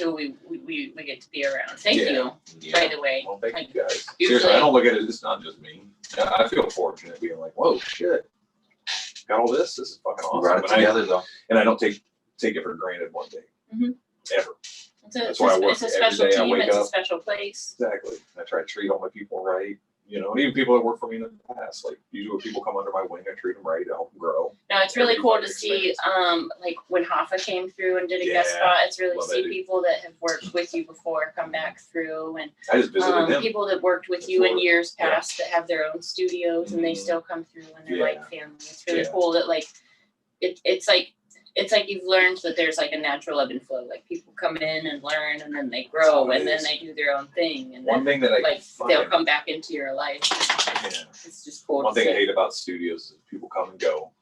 If the owners get all shitty, I mean, I can see if you're leaving on bad terms, but like if somebody's wanting to grow and expand and move on, like as an owner, you should congratulate people and not be fucking angry or jealous. So that's what keeps people around too. You know, a lot of people that I work for, I'm still really good friends with them. Yeah, you know, I always had a goal. Anybody that worked with me or for me, I wanted them to grow from our time together. Yeah. Like so, Dustin, who worked with me in my studio in Marion, he just opened his own studio, and he's worked with a few other artists since he and I worked together. But I'm like just biggest cheerleader right now. Yeah, exactly, and that's the way people should be. Yeah, and that's kind of how we all are at the studio. Grow. We all pump each other. We all support each other. Sharing tricks. Yeah, so that's I'm really happy. Outside of COVID, like life's fucking good. Yeah, I and life's not bad with I COVID. could not be more grateful. Came here from Michigan last year, and I feel like I've been here years. Yeah, for a few years, man. I knew when I interviewed you, I was like, all right, this guy's gonna mesh into this nicely, mentally, Yeah, artistically. he comes back and that's he's exactly telling how us I about felt, you, and he's like, Andy looks like Chris Angel. Yeah. I was like, I'm gonna hire him up like a Chris Angel when you're really nice. Keep rolling with this shit. Yeah. Like every time before you actually showed up, everything was ended with Andy looks like Chris Angel. Yeah. So you figure out do some magic tricks while you're I should have just. And then he like, shows busted. up. Like, what if And I he just shows up like spinning fire and Yeah, actually yeah. doing crazy things. Yeah, we did Oh, a yeah, fire right. spinner. Yeah, and all right. that. Like the first party when anyone actually like met me, I'm like spinning fire. Durb's like, I knew it was Chris Angel. Yeah, exactly. Motherfuckers making fire shit. No, that's why I love the crew. I love the studio. You know, these times are challenging, but I think it's a blessing. But it's awesome that we have the tattoo family that we have right now. We have a huge crew. Everybody realizes what's going on and supporting each other. So, like I said, outside of COVID, life's good. You know, we're all gonna get through this shit together and get back on track. That's how it is. Yeah. There's the producer telling us Come here, it's time to sign off. Yeah. Okay. It's thunderstorming We now. should throw some gratitude out there. We should throw our handles out there. All right, So- Fawn, where can people find you? I was going to do the gratitude first. Gratitude. Give us some gratitude. First of all, everything's brought to you by our sponsors, Which which are are- clients. our clients. If not for our awesome clients, we wouldn't be able to bring any of this to you. Mhm. Um, You guys allow us to live the life we live, to do the things Yep. we do, and to bring the art to the people that we bring it to, which is you. yep, and then we usually throw out gratitude to Red Tree too, but Durb's sitting here, so thanks, Durb. Thank you guys. Because that Yeah. also our Main home base station. Thank all the artists that work operation. there. Hell yeah. yep, that's what allows us the freedom The magical to temple. do this. Our The temple where clients, the our clients magic allow happens. us the means. Right. Red Tree allows us Magical the temple. freedom. It's the tattoo temple, to be honest. Like that's the way I It is. refer to it when I tell anybody about it. It I'm is. talking to Temple. other tattoo artists. and Wait till tell we them can about it. I'm do- like it's the temple, man. Or I'm like it's like Willy Wonka in a chocolate factory. Yeah. Wait till we can do everything that we originally anticipated starting to do with the new facility, as we're allowed to again. You know, Yep. bring back guest artists, guest seminars. You know, I want to bring Boris and Marty Holcomb to do like painting weekends. You know, things like that. It's all gonna happen. Yeah. It's all gonna happen. Yeah, it'll happen. So where can people find you and the Red Tree Well, people can and go Fruit to Tubes? yeah, they can find me if you go online. Well, first of all, you can find Red Tree at redtreetattoo.com or Red Tree Tattoo on Instagram or Facebook. Me personally, you go to durbmorrison.com, durbart.com, Instagram at Durb Morrison, TikTok, Durb Morrison Don't 1. forget the You TikTok. gotta see that shit. What was that? Durb's What was TikTok that? is Just great. Durb Morrison 1, like the number 1. Okay.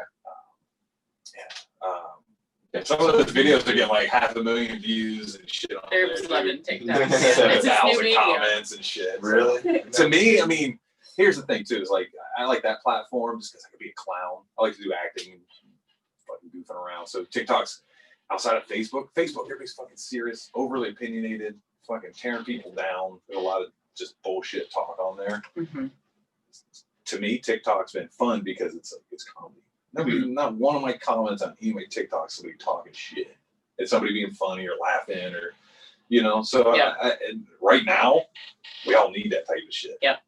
Because I I'm glad you're realized having fun with it. once the riots and the protests and all that, people got fucking crazy online. So I was like, what's a better outlet? I don't want to absorb into negativity or shit talking or down people for anything. So TikTok, baby. TikTok it is. But mainly, I have never stepped into that one yet, but Yeah. I'm not against it. Yeah. It's I fun. dig it. Even if you don't do anything on there, it. it's fun to watch because people come on. I like goofy shit. Yeah. It's nice to get away from Facebook. I'm only on Facebook for articles of like science and cool shit that's happening. Yeah. I'm just like, what cool like NASA shit or Elon Musk shit is Yeah. going on, Yep. as opposed to political shit. Man, I don't give a fuck. But to get to all that, I would just go to my website, durbmorrison.com. Nice. Yeah. Fawn. You can find me at fawnbaker.com or on Instagram at fawn_baker.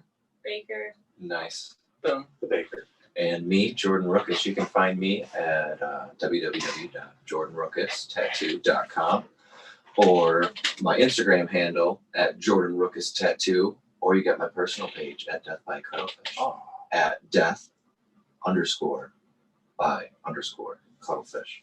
And you can find us collectively at tattoocollecting.com. Yep. Tattoo Collecting 101 or tattoocollecting.com. Yeah. Boom. Awesome. Thank you Boom, guys for boom. listening. If you made it this far, you're wonderful. We do it for you. We do it all for you. All right, Thanks, guys. everybody. Thanks. Talking to Check you in guys. next week. Oh yeah. Thanks.